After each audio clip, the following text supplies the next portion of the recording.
Now it's time for Bleav in the ACC with our starting lineup. From Florida State, number 17, Charlie Ward. From Morehead State University, number 50, Lloyd. And from Murray State University, number 2, Kendrick Haskett. Get ready for the best sports show about the ACC in all the land. Bleav in the ACC starts now.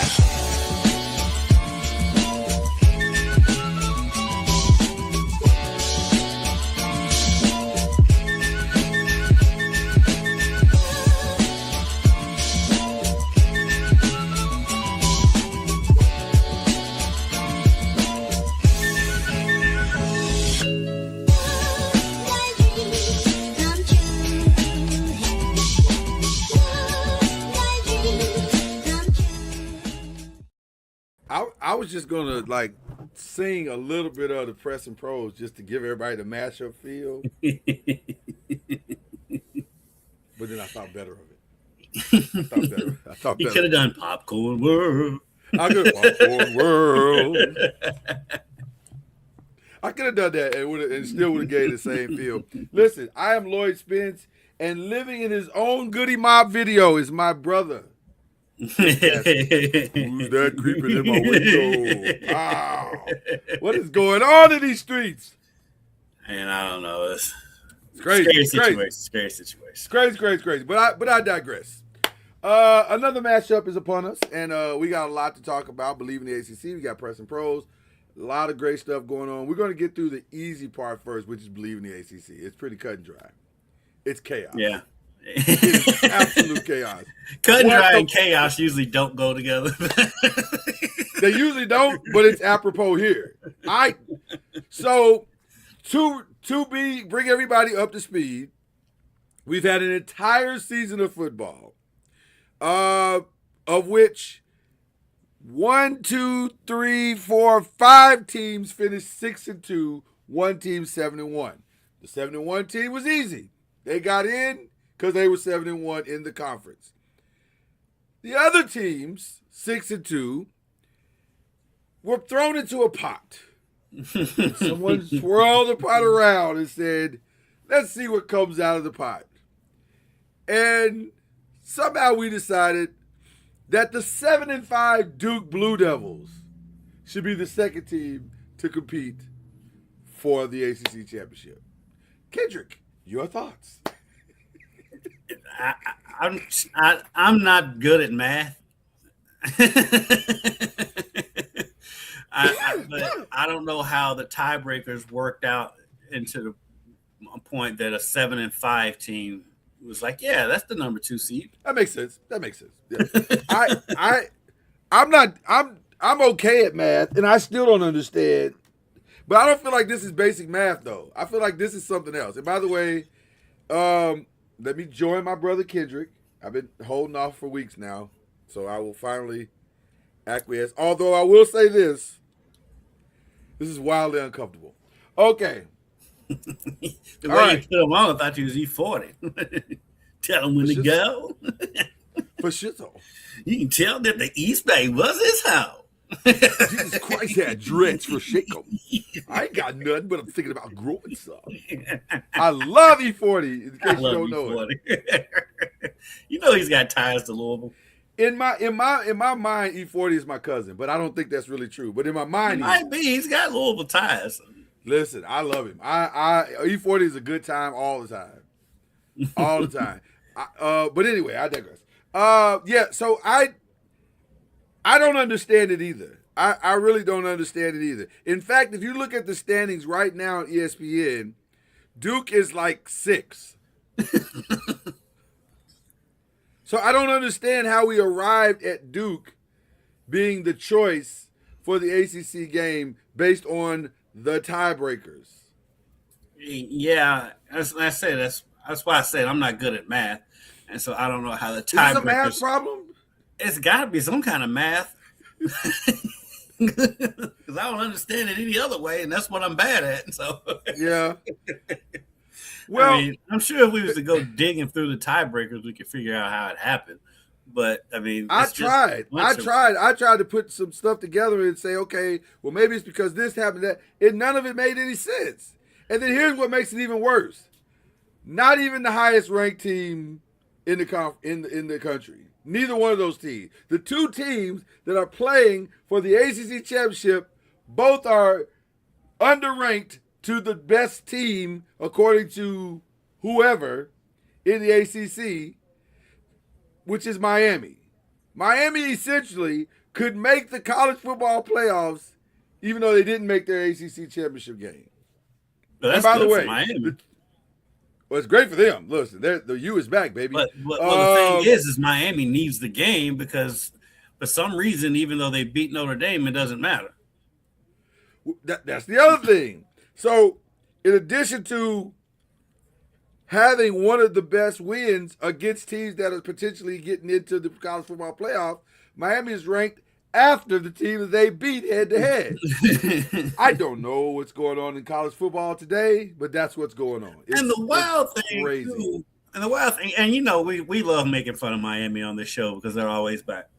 And however, in their defense, and I'm coming to their defense in full force. Right. A, they beat Notre Dame. B, the experts keep saying, well, Notre Dame's playing so much better. Look how much better Notre Dame's playing. Notre Dame hadn't played anybody. They played two ranked teams. I guess you can throw Pittsburgh in there because Pittsburgh was ranked when they played. Right. 24. But that's it. And they lost to two of the three ranked teams they played. Yes, they blew out Syracuse. Syracuse is on the third string quarterback at that point. Yeah. And so you can't look at that and be like, yeah, they're playing so much better than Miami. No, they're not. Yeah. It's Notre Dame. It's the brand. Right. But the crazy thing to me is Miami's a brand too. It's not like we're comparing Notre Dame to like Wake Forest. It's like Notre Dame. Miami is a brand too. Miami is going to go 24-4 in their last two seasons and not make the playoffs either season. Yep. That's crazy. I'm not going to argue against the people that saying Notre Dame are playing better. They are playing better against an ACC schedule. Who did they beat? Boston College, Pitt, Syracuse, Stanford, North Carolina State. Where do these teams play? In the ACC. What team did they lose to? Miami. Who's in the ACC?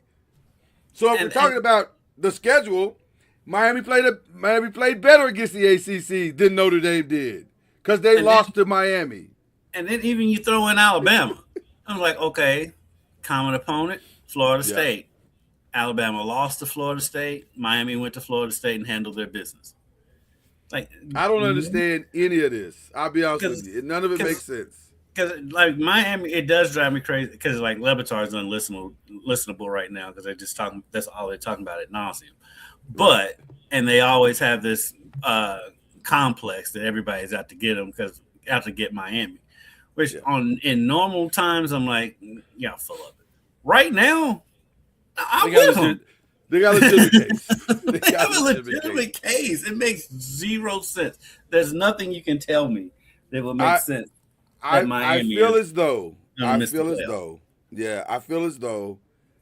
this is setting up for Alabama to get the final spot. Or, and I throw out another name. I hate to say it, but I may not be wrong. There's a reason why Texas is 13th. Oh, yeah, they're trying to get Arch in there. Yeah. So, listen, we've talked about this since the inception of this show, is that in these playoffs, the TV show is going to win in the end. And so far, we have not been wrong. That's how an undefeated Florida State ends up on the chopping block to Alabama. That's how that happens, because the TV show wins out in the end. This may not be any different. Now, I agree with Kendrick that Miami is good TV. They bring a nice crowd. They travel well. They do travel well. They travel. They don't go to home games, but they do travel. Right. They don't go to home games, but they'll get on the road. So it seems like Miami would be a good fit for all of this. Carson Beck is a name. So I don't know. It's just weird how this is all going to play out. But also, I'm kind of here for the chaos. I'm going to be honest with you. I'm here for the chaos, but Yeah. that's the other part of it too. Though I'm like, Miami brings the chaos. Miami does bring the chaos. They bring the chaos. They are Miami. They are wild. They're crazy. You're gonna have a very energized Michael Irvin on the sideline. I mean, they are a TV show in themselves. Yes. Mario Cristobal is going to do something crazy at some point that's going to make you like wonder how this dude's the head coach. But at the same time, he's going to have the best players on the field. Absolutely. And so, and by the way, is a brand. Florida State is a brand. It's like, yes.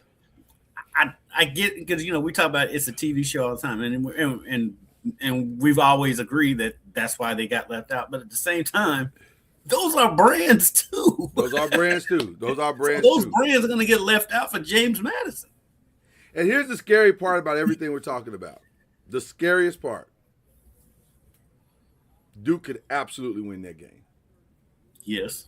They could absolutely win. They absolutely could. There's nothing about that game that Duke couldn't win that game. I think that's why so many of us are upset too, because yes, we don't see that coming.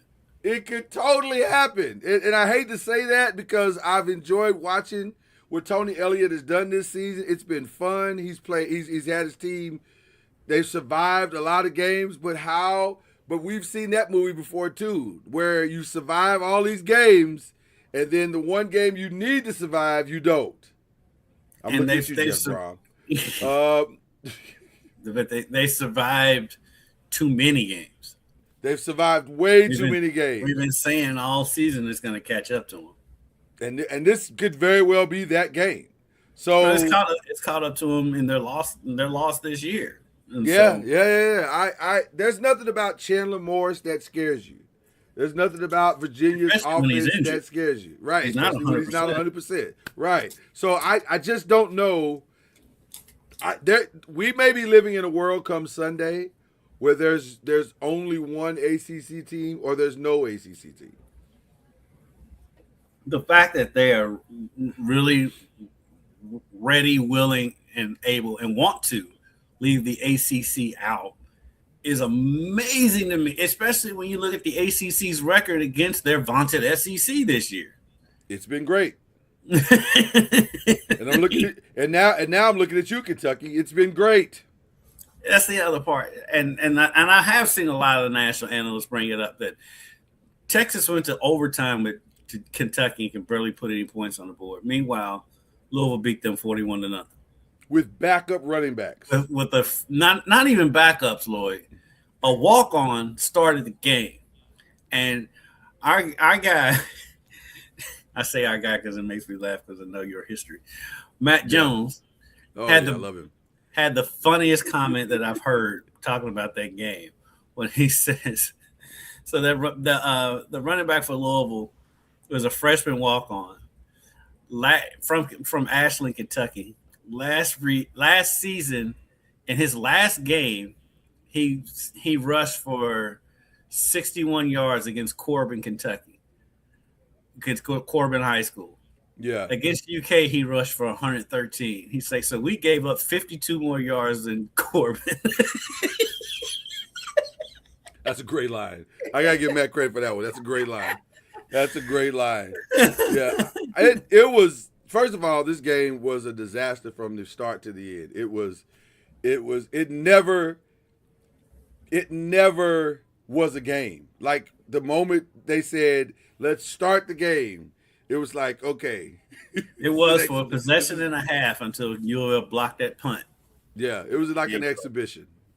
And at some point, it's kind of weird. At some point, you feel bad for the UK fans because I was like, this is your king? Like, this is your guy? And y'all don't want to. That's why I knew he was going to get fired. I was like, there's no way you're going to keep this dude. I understand what you guys are saying. The buyout is amazing. I got it.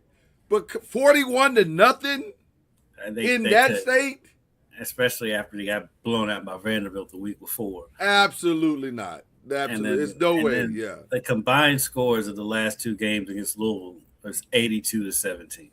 Yeah, you can't do it. You can't not in that state. And here's the other part that works. As weird as this is going to sound, here's the other part that works against him in his favor. It had Mark Pope won that game, maybe he keeps his job. Mark Stoops? No, Mark Pope. Had Mark Pope won the Louisville basketball game, maybe he keeps his job. Maybe.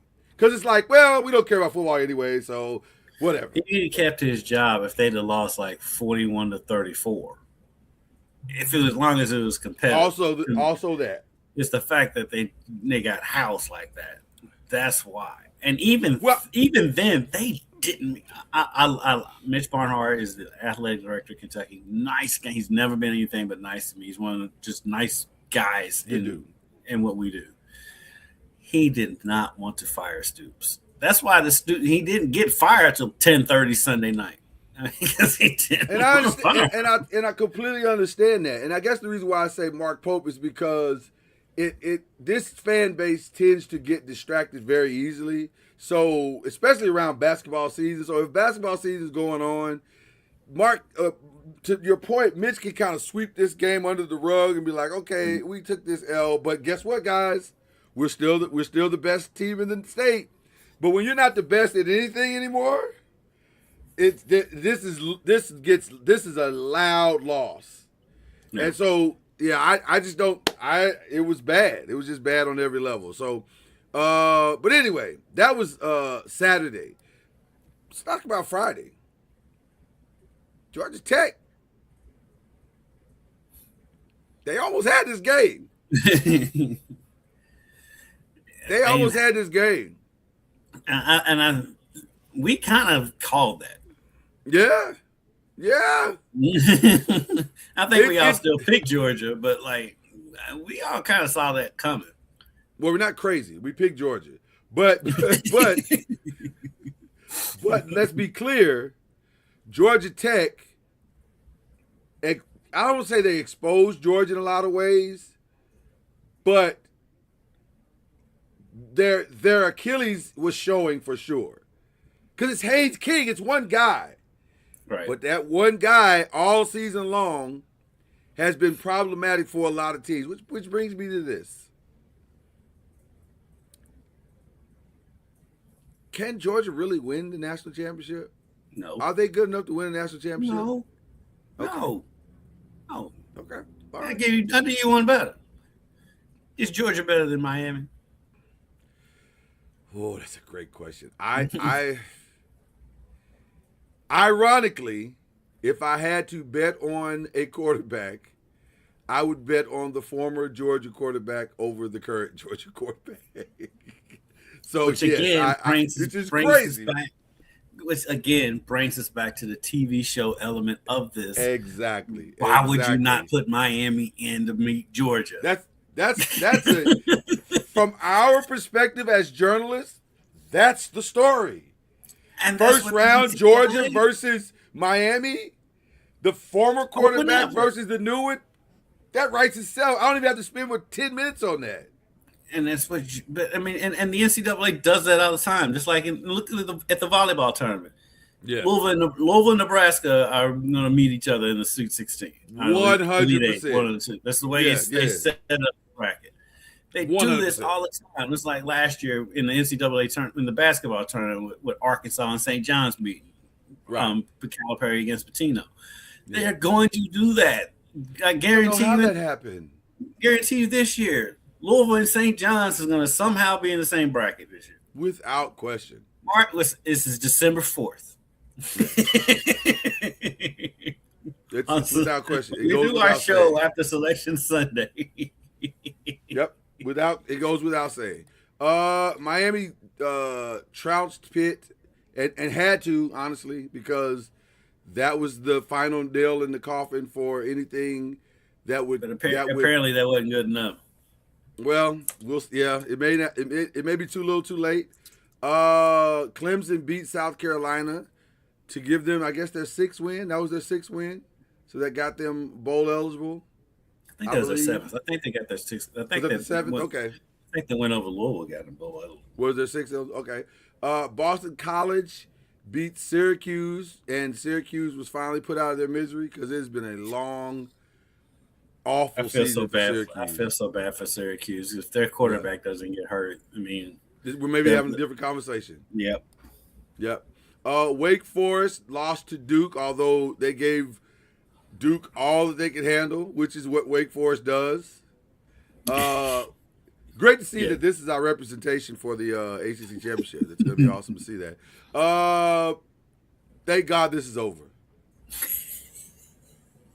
Thank God this is over. In so many ways. Oh, my God. This was a nightmare for Florida. This, in some ways, was worse than the season. Is that last year that they lost all those games? Was that last year? It was that. God, that was last year. Okay. This was some ways worse than that because every week they had a chance on paper. It just never got off the paper. I don't know. I think the paper was convoluted because of that Alabama win. It was. Yeah, it was. Florida State arguably has one of the biggest wins of the season.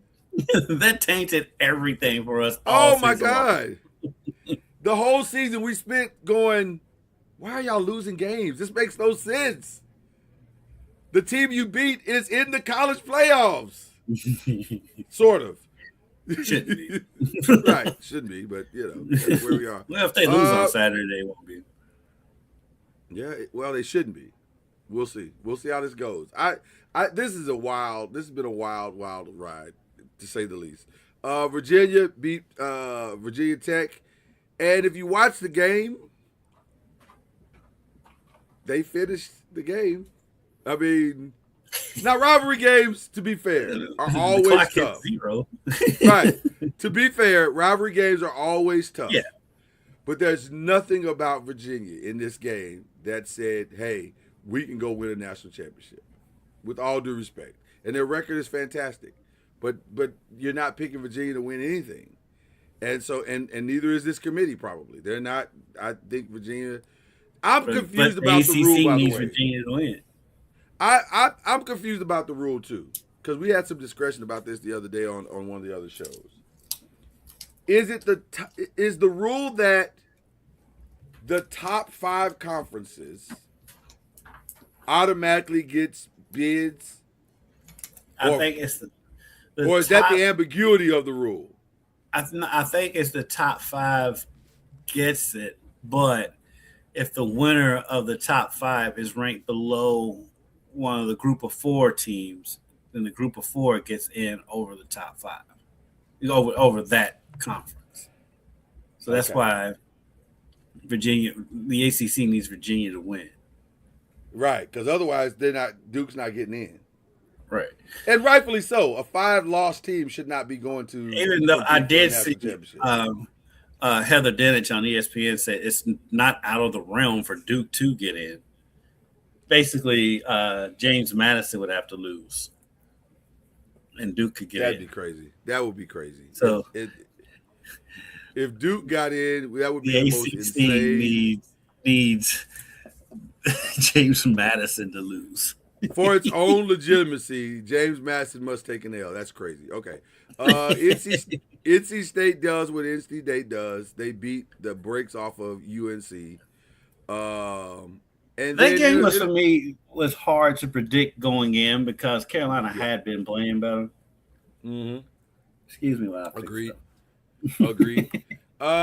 California in an upset.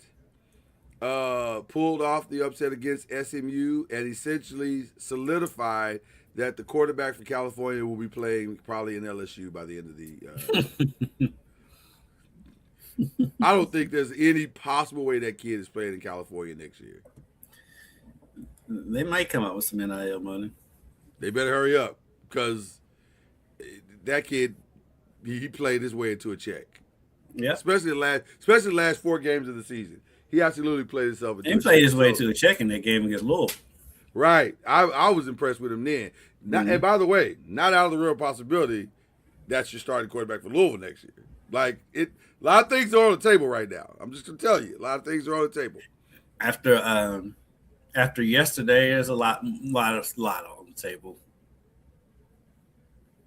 with the hiring of Will Stein at UK and him Well, bringing in a that was quarterback. yeah. He brought his quarterback with him, and he came from where'd that quarterback come from? I'm trying to remember. He's a high school kid, but the Pianowski, I think it starts with a P. And the thing with that kid though, he's also a top baseball prospect. So there's a chance that he never plays college football. Oh, so he made that. Yeah, okay. But so they're in a weird place because they may or may not have found their guy.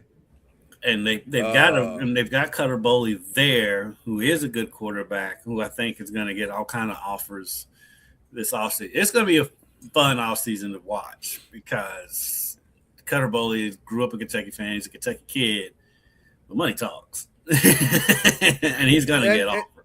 And stay tuned through the holidays because this is going to happen quickly because the timetable has changed. And yeah, the transfer portal opens on January 2nd. Yeah, stay tuned. It's going to happen whatever happens is going to happen very, very quickly. So the holidays will be the negotiation period. July 2nd, you'll probably see a lot of names drop. Nobody's going to wait because you don't have time to wait. You got to make your decisions quickly or you won't get an opportunity to. So it's going to be interesting, to say the least. Notre Dame did what they had to do in beating Stanford. And then in our Bleav games, it was Ole Miss over Mississippi State, which, whatever. You know what? Lane Kiffin, I don't care. You know what?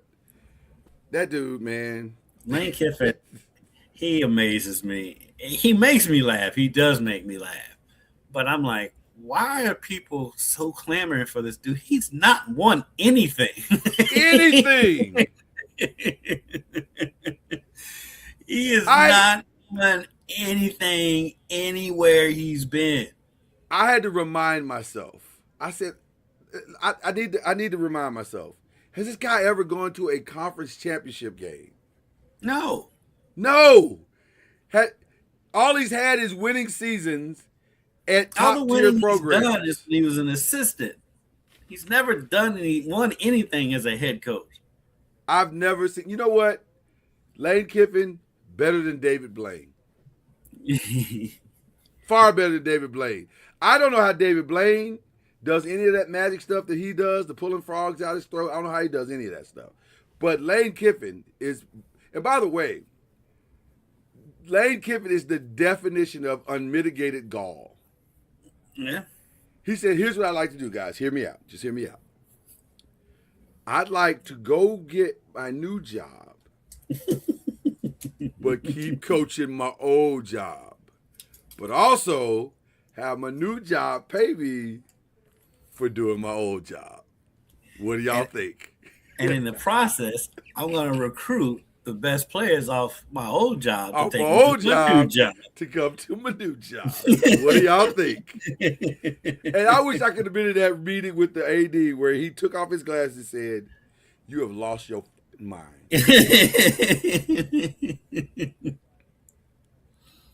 I'm so happy that the AD kicked him out and so was like, "Man, if you don't get out of here." Mm-hmm. I'm so happy he did that. That made my weekend, by the way. But that was crazy. Indiana destroyed Purdue. Texas A&M took a massive L to Texas, which brought in all kinds of questions about Texas A&M. Like, have we been deceived all this year? Because we've all said that Texas – we all saw the Texas-Kentucky game, right? We all saw that, right? Well, in their defense, I mean, like we said, it's a rivalry game. Texas has been playing better since that Kentucky game. And by the way, Arch has been playing a lot better since that Kentucky game. And by the way, Arch, one more year, buddy, and you're the number one pick in the draft. He's number one pick this year. Who's going ahead of him? And then, before you answer, yeah, look who's picking. It's gonna be us. No, it's gonna be your roommate. It might be Tennessee. It might be Tennessee. If it's Tennessee, then no. But it could be your roommate. Well, it's either us, Tennessee, or the Jets. One of us is picking right. If it's the Jets,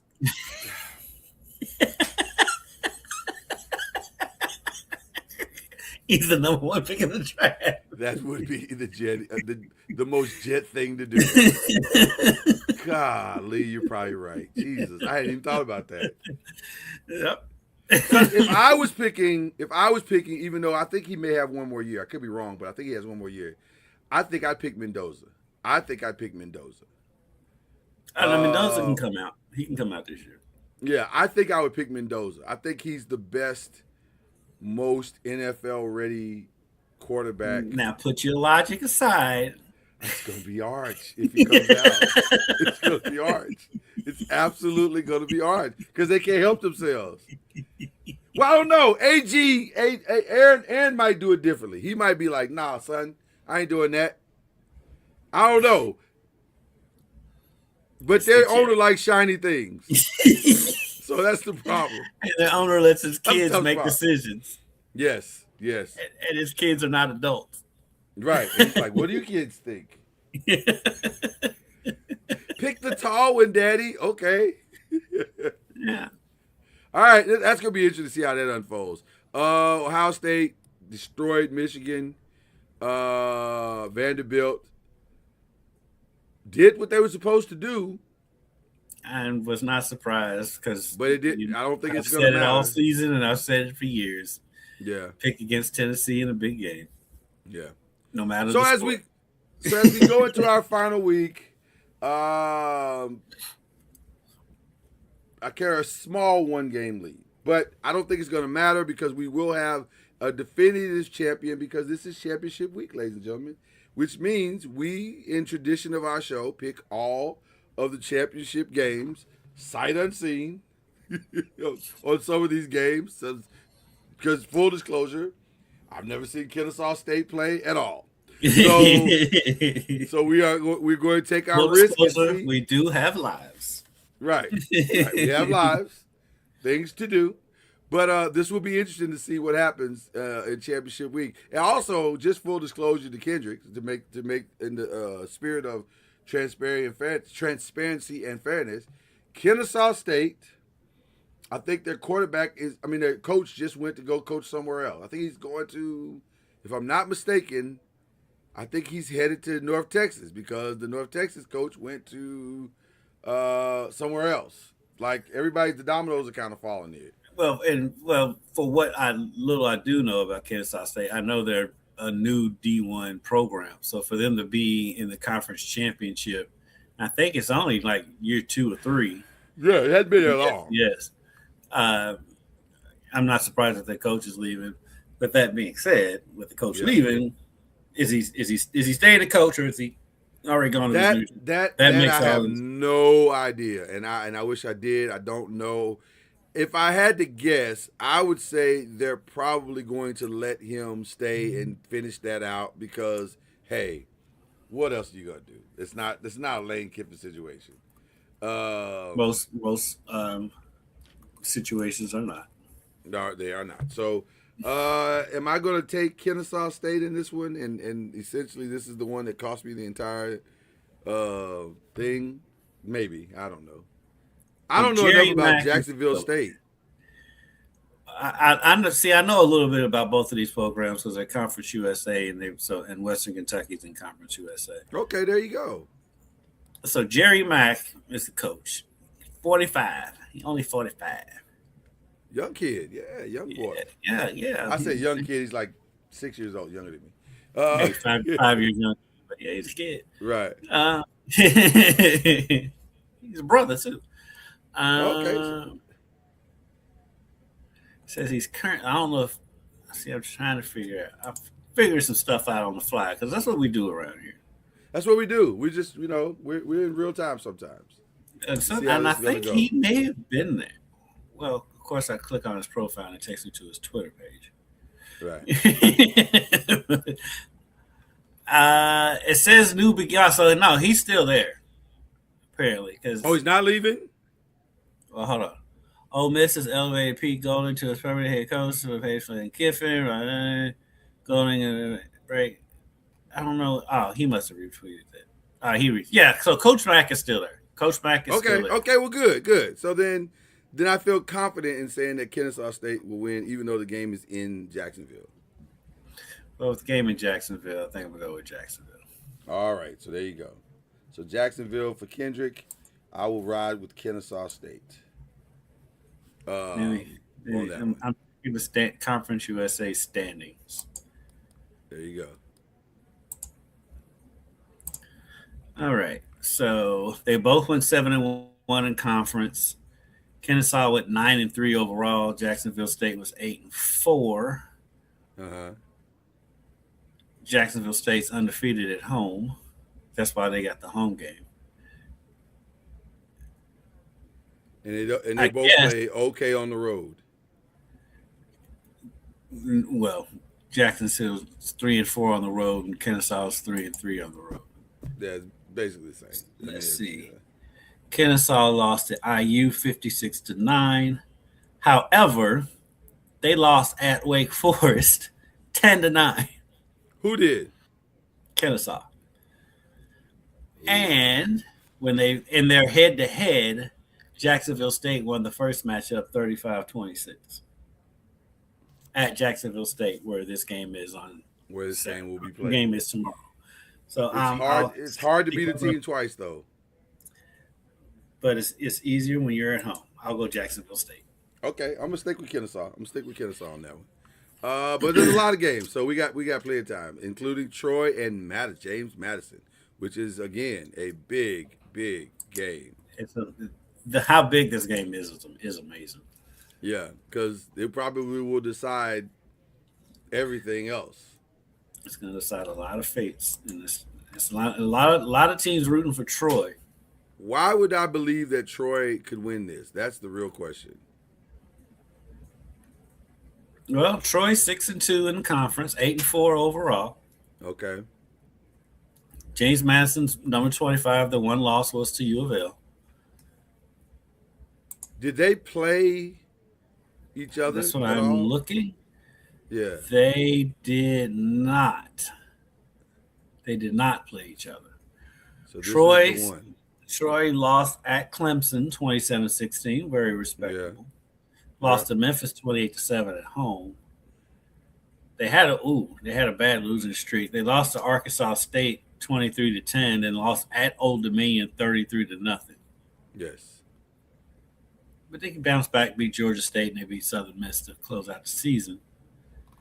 Yeah, I'm going with James Madison. It feels like James Madison will win this because it's at home. And because they're 8-0 in the conference. They don't seem to be having a problem with the conference so far. You know, they just ran through this conference. I mean, they beat their closest game was at Georgia State 14-7, so that had to be like watching paint dry. Oh, common opponent, Old Dominion. Yeah, James Madison beat them 63-27. We're good. We are good. That was the info we needed. We are good. All right. North Texas and Tulane is their coach going to be allowed to finish out what he started? For some reason, I'm thinking he is. I feel like Tulane's coach is finishing that.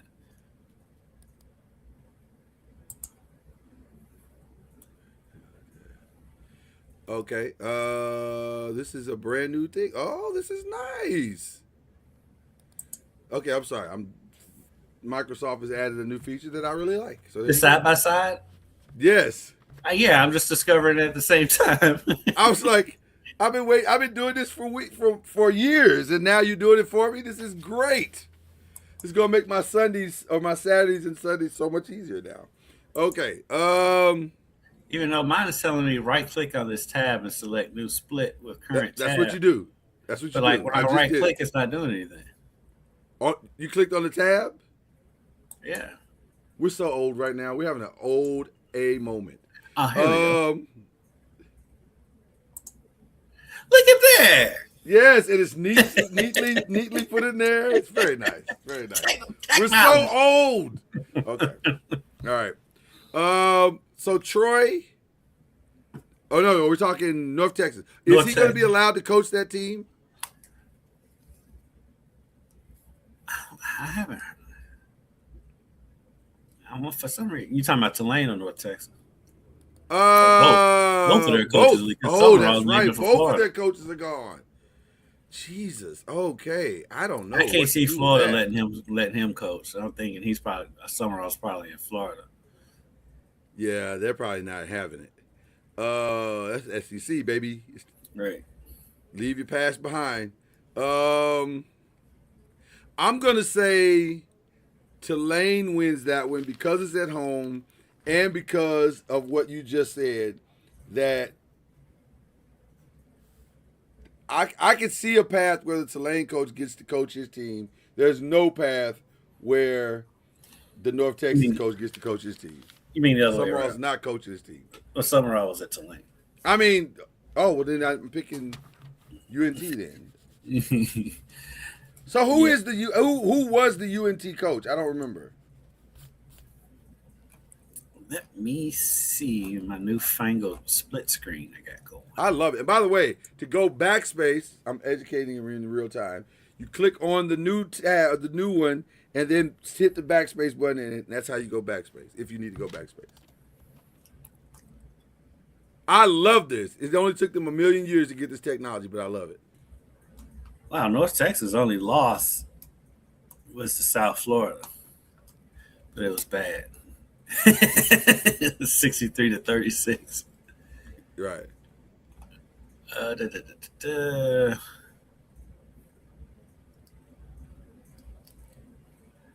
Who's playing in the Pac-12 championship? Just FYI, I'm just kidding. I'm kidding. I'm joking. I apologize.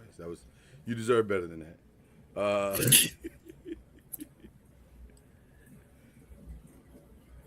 Because they didn't get an invitation at all. Nobody.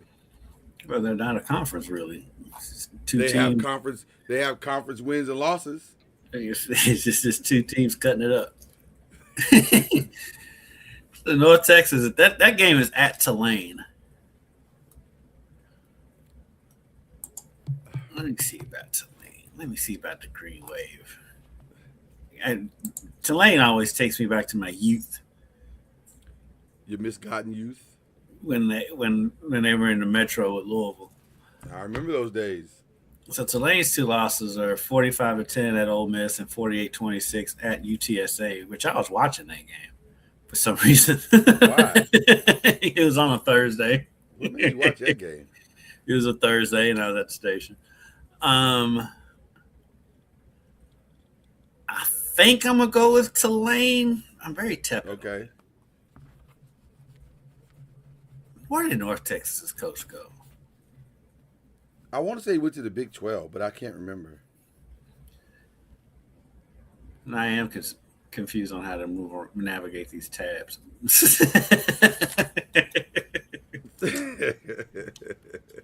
So I wonder if I'm going to try something.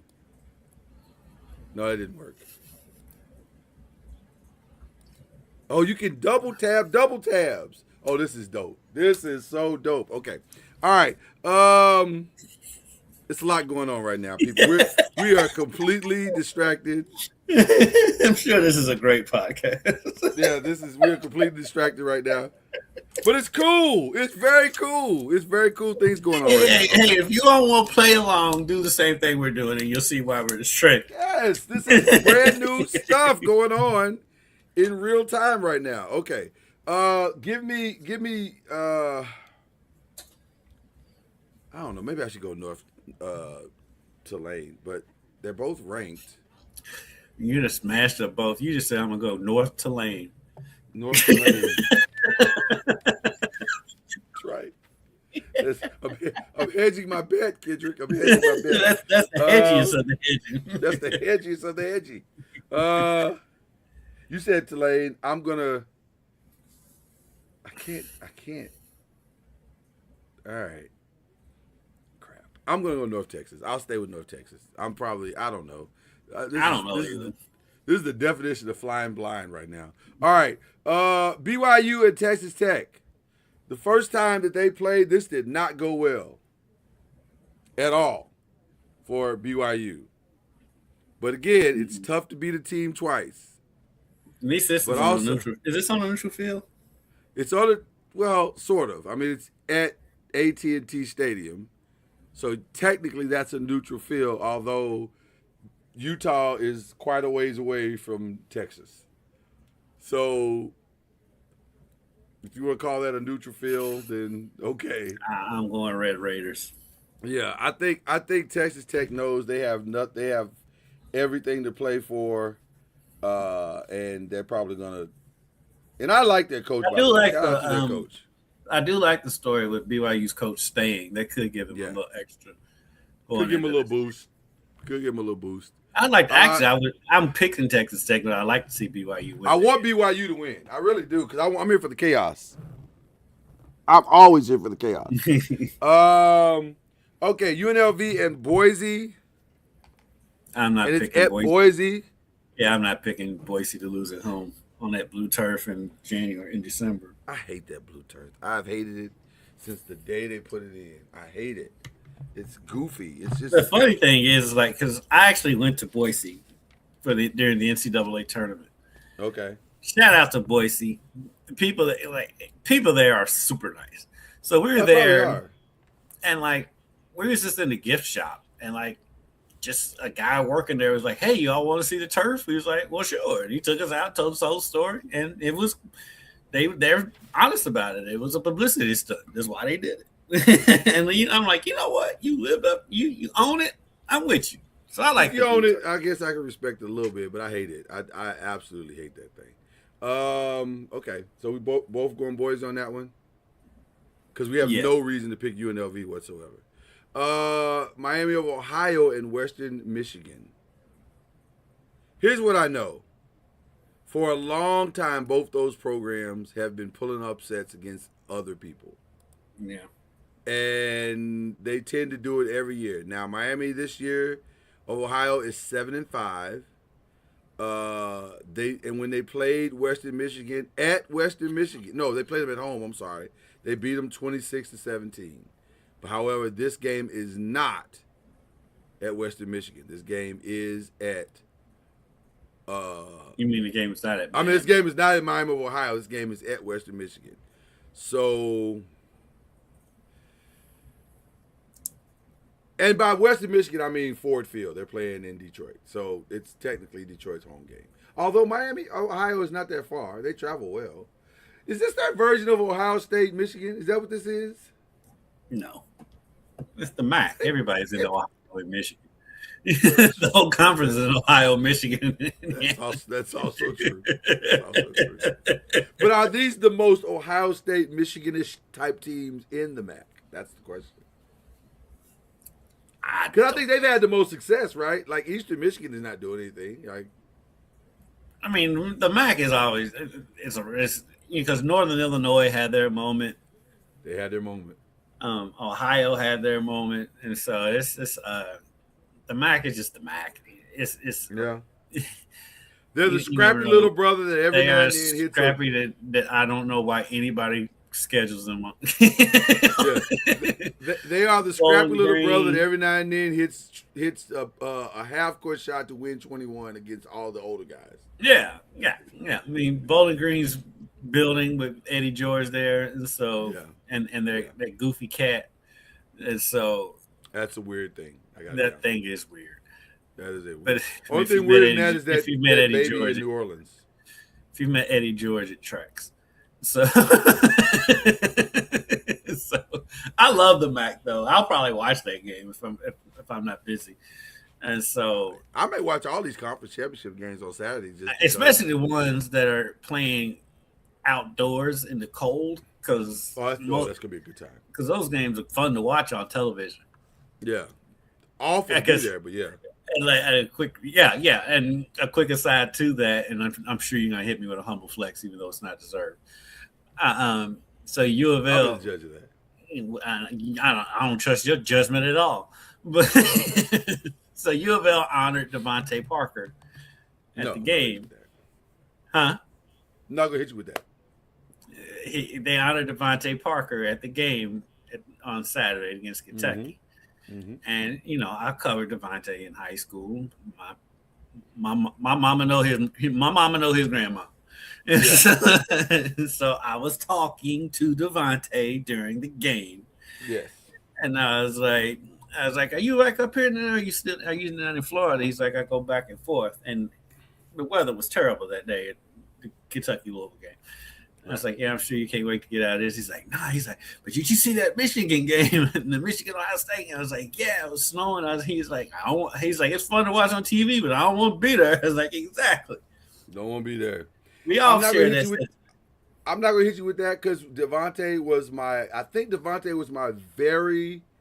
If he wasn't my first interview ever, like at the stadium, he may have been my second. It was either him or Teddy. I can't remember which one was first. But he was so cool, and then his mama was so cool.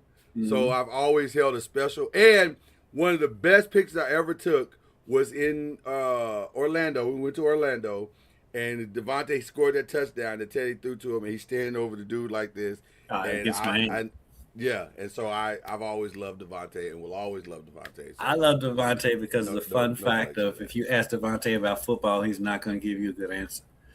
Yeah. Ask him about SpongeBob SquarePants. I did a whole story on Devontae's love for SpongeBob SquarePants when he was at U of L.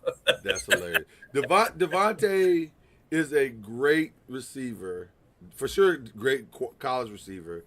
That when he got to the pros, I think he decided I did my job. He had his moments. in New England. Now, full disclosure. Well, Miami first, but yeah. But full disclosure on his career also. They never got that right while he was there. Ever. No. There was no Jalen Waddle. There was no Tyreek Hill. By the time they got there, Devontae was injuries and on the backside of all of that. So, and then that's when they shipped him out to, like you said, to New England. So he never timed his career up to the right moments. And that's not his fault. It's just life. It's just how he never had a great quarterback to throw the ball. Ever. U of L. Yeah. But Devontae in high school was amazing. It was a monster. I remember watching them play Fern Creek, and Fern Creek had three guys on him, and he still was catching balls left and right. You knew Devontae was going to the league then. Yeah. He's absolutely going to the NFL. It's just a matter of how long. What path is he going to take to get there? But he's going to play in somebody's NFL team. And then Devontae, too, on top of it, could jump out of the gym. He played basketball, too. His basketball team should have won state, but we won't get into that. But so no flex there. You can slide a credit card under his feet when he shot a jumper. It was so weird because he could jump out of the gym, but he shot set shots from three. He was conserving his energy. And having said all of that, give me Western Michigan at home. I don't know how we got here, but yeah. I don't either.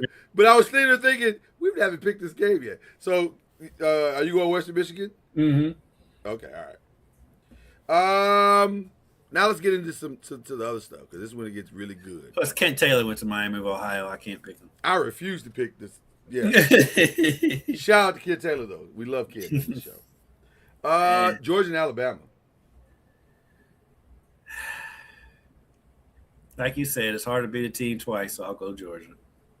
I think it's Georgia. I think Georgia too. This ain't Alabama should have lost to Auburn. This ain't Nick Saban on the other side. This is the I like Kellen DeBoer. He's fine. He's fine, but I mean he's no Nick. Hey, Nick wasn't Nick. Yeah. That's why Nick's at ESPN. Let me be very clear. As much as this is Bleav in the ACC, the game I want to see is this one. Because I want to see if Indiana's for real. I think Indiana's for real. And honestly, I've been saying it all year.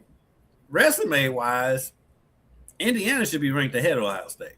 Indiana should absolutely be ranked number one in the country. Indiana's got better wins than Ohio State. That being said. Are you going to do it? You're going to do it? No. I do think Ohio State has the better team.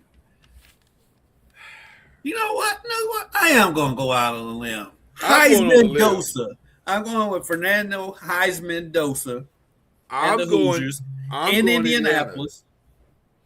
Because nobody's talking about him. This is Cignetti doesn't even have to work hard to motivate his team. All he has to do is write number 1 Ohio State on the board, number 2 Indiana, and go in there and go straight death row, here or straight NWA. Here's what they think about you. Ice Cube. But the thing is this is the least hyped number 1 versus number 2 team I've ever seen. Nobody's talking about this game. For some reason, nobody believes in Indiana. Even though Indiana mollywopped Oregon. Plus, in Oregon. This game is kind of meaningless. They're both going to get in the playoff. Right. Well, but it does. 100%. I think the loser 100%. Does. The loser does, I think, lose its bye, though, possibly. Right. So there is that. They are kind of playing for the bye. Even though if it were up to me, they'd still get their both teams would still get their buys. I mean, they're undefeated. They went 12-0, both of them. And by the way, regardless of what happens on Sunday, on Saturday, I still think they're the best 2 teams in the nation. Mm-hmm. Regardless, I don't think Georgia can beat Indiana. I don't think Alabama can beat Indiana.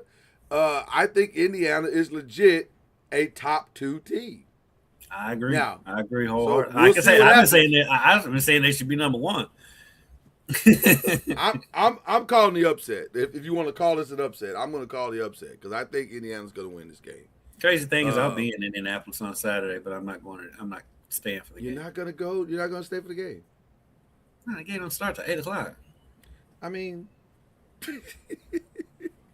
it will be late. I would have been there since 12:00. I left the house at 10:00. I do understand. Listen, I do understand. And finally, the juggernaut that the nation is waiting for, that we've been talking about, Duke and Virginia. This is, you know what? You know what this is? Duke's gonna win this freaking game. They are going to win. They are going to win. I hate to say it. And not only are they going to win, they're going to win in prime time. It's the 7:00 game. Now, it's the 7:00 because I know that the Big Ten's at 8. The Big Ten, 8:00 game. They're both 7:00 my time. But yes, they're both going to be playing at the exact same time, and Duke's going to beat Virginia. The crazy part about it is no one will be watching this game. No one. Except for people that live in North Carolina and people that live in Virginia. But they'll have it on their four box. Surely. Oh, no. I was going to say Kirk Herbstreit, he's going Georgia, Alabama. There's no way they're sending them to Duke. Oh, yeah. So, yeah. I mean, game day is going to Georgia, Alabama. They're not even going to Big Ten. Yeah. Although I would love to see. They should have won. Orlovsky won. What is Ryan Clark wearing? Ryan Clark is the only person who could wear a conservative outfit and still be like, what is he wearing?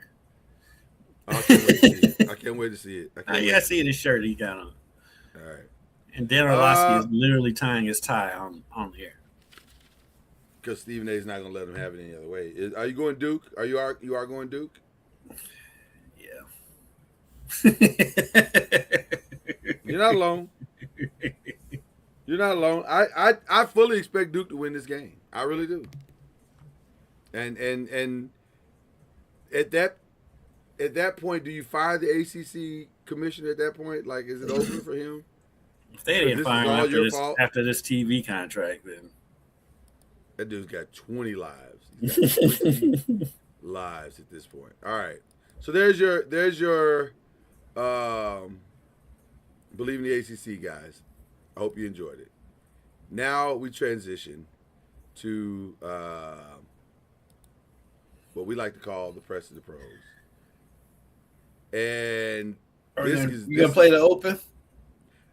You know what? Give the people what they want. Oh man. Can I play the open? This computer does some weird stuff sometimes. And this might be one of those days. All right, give us a minute and we'll play the opening just for you guys, just because my brother asked me to, and I love him, and that's. I didn't expect you to go away.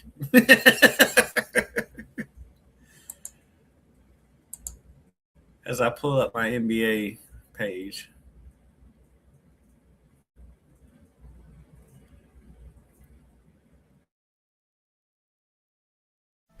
Scoop and y'all, we got it. Scoop and y'all, we got it. Scoop and y'all, we got it. Scoop and y'all, we got it. Scoop and y'all, we got it. Scoop and y'all, we got it.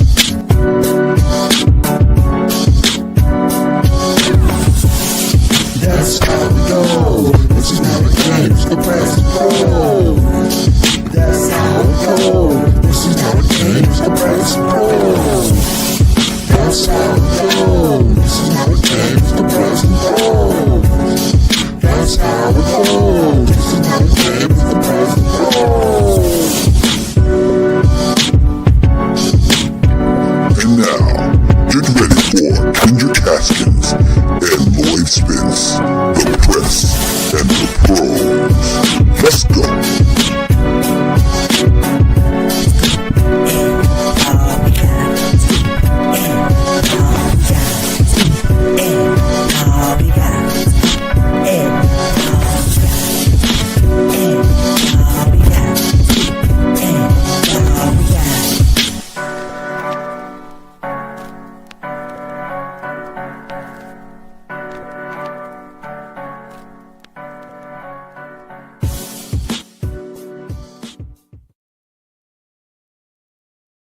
Here's what I'm mad at right now. Here's what I'm angry at. Behind the scenes, both of us were in here like, yo. I'm so mad right now because I was thinking the same thing. Like, ooh, ew. Hit that for the set. Hit that for the set. Oh, shout out to the Noise Band. Listen, we might have two of the greatest theme songs ever. I don't know. Let me just say this. I put a lot of these shows together early in the week. So I thought this was going to be a relatively calm, relatively benign show. Just some general NBA talk. And then shout out to Giannis Antetokounmpo and CP3. Who knew? So I don't even have their banners ready because I didn't know this was all going to happen. So here we are. So I don't even know where to start, if I'm being honest with you, because both are very intriguing stories. Where would you like to start, Kendrick? Because these are incredible stories. They're both wild. I have had time to dig the stories out, so that's good. But where would you like to start? You tell me. I'll let you choose. It's tough because it's two different areas of interest. With Chris Paul, it's all the salacious gossip stuff. With Giannis, it's guessing and prognosticating and trying to figure out how Golden State's going to trade for him, how Houston's going to trade for him, how the Spurs are going to trade for him. So on one side is the transaction that we all love, and the other side don't do is that. the drama. Don't leave us out. Don't do that. I said the other side is the drama. Oh, okay. That Lloyd loves. So because you're my brother and because I love you, we'll start with Chris Paul. So let's start with Chris Paul. I don't even know how to start this story. Okay, so Chris Paul is minding his own business, doing Chris Paul type things. Right. Doing Chris Paul things. Doing Chris Paul things. This is some bull. And I don't like this, and I don't like that. And he's running back and forth to the locker room, to the coach's room, telling everybody what he don't like and what needs to change and how we need to do it better. And they said, well, listen, we're going to go play in Atlanta. So be ready for the team play. And they gave him a time that apparently everybody else had a different time. Because they were in Atlanta and Chris Paul was not. I don't think he was with them when they made this announcement. I thought they sent him home. I thought that, and see, that's the part that's the only part of this story I'm confused about. I don't know why he wasn't, I don't know if he was there and they sent him home or he got there. I don't know how that part went down. All I know is they told Chris Paul that your services are no longer needed. And he was like, huh? Are y'all waiving me? He said, no, we're not waiving you because we can't waive you until December 15th. But you are going to the house and you're going to sit there until further notice. They put Chris Paul on punishment. How is it so bad wild that they could not wait 2 weeks to waive him? 2 What was weeks. he saying? What was he saying? And Was he mind saying you, he just rejoined the Clippers this season. Bro, they literally just put out a video last week about how this is a historic situation and he's done this and he prepared them for Lob City. He was the reason why Lob City was Lob City. They've been celebrating his return all season long. And now he's not the reason why they're terrible. No. It ain't him. The reason why they're terrible is the guy that he sits next to and talks to every week. Well, the guy that's sitting at home, Lawrence Frank. No, not that guy. On the other side, Kawhi Leonard, the guy Lawrence Frank signed. Well, he never plays. Yeah, well, again, it goes back to Lawrence Frank. It all goes back to Lawrence Frank. How is he doing this? What pictures? Maybe you know what it is? I'll tell you exactly what it is. All that stuff that went down with the company thing, Lawrence Frank has all the paperwork. And that's why he still has a job. But I've never understood how he got the job in the first place. He was a terrible coach. And so I've never understood the Lawrence Frank thing. Just like we laughed about the Jets earlier, it's the Clippers. Oh my God. Is Lawrence Frank the Lane Kiffin of the NBA? Because the only reason why is because he hasn't had nearly as many jobs as Lane Kiffin had. That's the only thing stopping him. And nobody's hired him away. Nobody's gone in there wanting to hire Lawrence Frank away. Lawrence Frank has gone through the whole interview process like every other employee and gotten the job. Didn't Lawrence Frank start the same way Eric's supposed to start in the video room? I believe so. Okay. Talk about two diverging paths. They are not the same at all. I mean, technically, Amino Hassan had the same path too, but yeah, that's true. That's very true. Shout out to our boy Amin. I don't understand why this got so bad and why, because, so I don't even know where to start. Okay, let's start at the fact that he played for the Clippers. So it's not like you don't know who he was. Like you knew what he was when you brought him back. I'm pretty sure Lawrence Frank was there then. That's what I'm saying. Because he was Doc's assistant. He was an assistant. He wasn't a GM, but he was an assistant. Yeah. Which listen, also very shady situation right there in and of itself. Like, how did you become Doc's boss? But that's a different conversation for a different day. But I don't understand why all of a sudden Chris Paul is now a malcontent.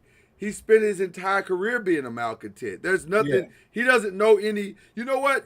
Chris Paul is essentially Ricky Bobby. He doesn't have to do with his hands. He just doesn't. He's gonna be a malcontent wherever he goes. It's just, but it's not malicious. It's never malicious. It's just who he is. So why is this all of a sudden? I'm hearing Ty Lue didn't even talk to him, like he was getting on his nerves. I heard him and Ty Lue are kind of falling out. Which there's a story Bleacher Report is putting out now, or the Athletic is putting out now. Team didn't like Paul's disparaging tone. What the hell does that even mean? His disparaging tone? It's the Clippers. That's the craziest part about it. It is the Clippers. It's what they do. It's who they are. I've been saying all along they need to change the name of this squad to something completely different. If they hadn't have built that arena, I'd say they need to move. They do need to move. I know they can't now, but they do need to move. They need to get a fresh start. They need to wash. Yes, they need to wash themselves in the waters of Lake Minnetonka. Yes, or they could move here and wash themselves in the Ohio River and might catch something doing it. But I was going to say they may come out worse if they do that. I don't know if that's a smart idea or fish not. down there. But- Crazy right there. They are 6-16, and they have 3 future Hall of Famers on their team. Hall of Famers. They're 6-16, with no end of losing in sight. Oh, I feel sorry for James Harden. It's crazy that James Harden is the sympathetic. Free figure James in this Harden. movie. Please, I've been free saying it James for the last 2 weeks. Free James Harden. He doesn't deserve this. No, He doesn't deserve this. This is the second time. This is the second time this dude has gone to a franchise with hopes of having a run, only to see and this is the second time he's going to a franchise, and it's not basketball that caused the thing to just fall apart. And it's not him. And it's not him. James is good.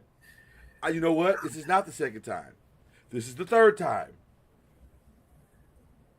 What? Brooklyn, Philly. and the Clippers. Oh yeah, because Philly, that was during the Ben Simmons experiment. Yes. Is James Harden the black cloud? No, it's not the black cloud. Sure. No, he's just unlucky, man. Oh my God, it's so bad for him. I feel Especially so when you bad for think him. about he's back home. He's an LA dude. Yeah. I'm trying to think where I'm sitting here like, where would James Harden fit and work and win a title? Jesus. A title? It wouldn't be Golden State. Actually, you know what? He'd fit in with your boys, but it's never going to happen. You know what? We'll get to that in a minute because that's not necessarily a bad thing. I think it totally works. It'll just never happen because Yeah. the Clippers are not going to trade to the Lakers. But desperate time calls for desperate measures. So Steve Ballmer ain't going to ever be that desperate. When he hates the Lakers. Maybe Orlando. I like that in Orlando because I like they James need some leadership. They need some leadership. And they're always hurt. I mean, James Harden, say what you want about him being out of shape. Never hurt. James Harden is always there. James Harden's going to give you, if he's not going to give you 82, he's going to give you 78.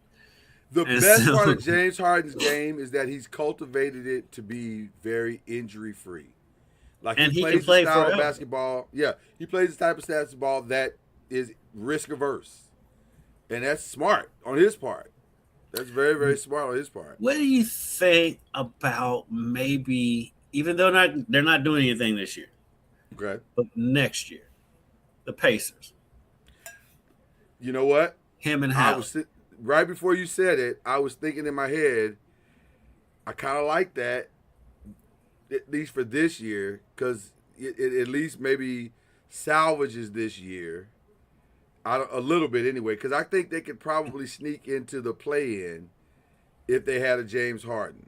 Now, it depends on who they keep though, because I think the Clippers would probably want like Mathurin back. Let me see. Let me look at- I'm okay with Let me look at the Pacers that. roster. I do like putting Halliburton and Harden together. What about Miami? If you could somehow keep a core of Adebayo, Hero, and James, I don't think you keep Hero though, and I'll be gotta fine keep with that. Hero. No, you don't. Not if you have Harden. You can go Harden because with Khalil Ware coming on, your core could be Khalil Ware, Bam Adebayo, and James Harden, and you got Powell there. You don't need Hero out there not guarding anybody. Well, James I like don't that. guard anybody either. He's better than Hero. That's true.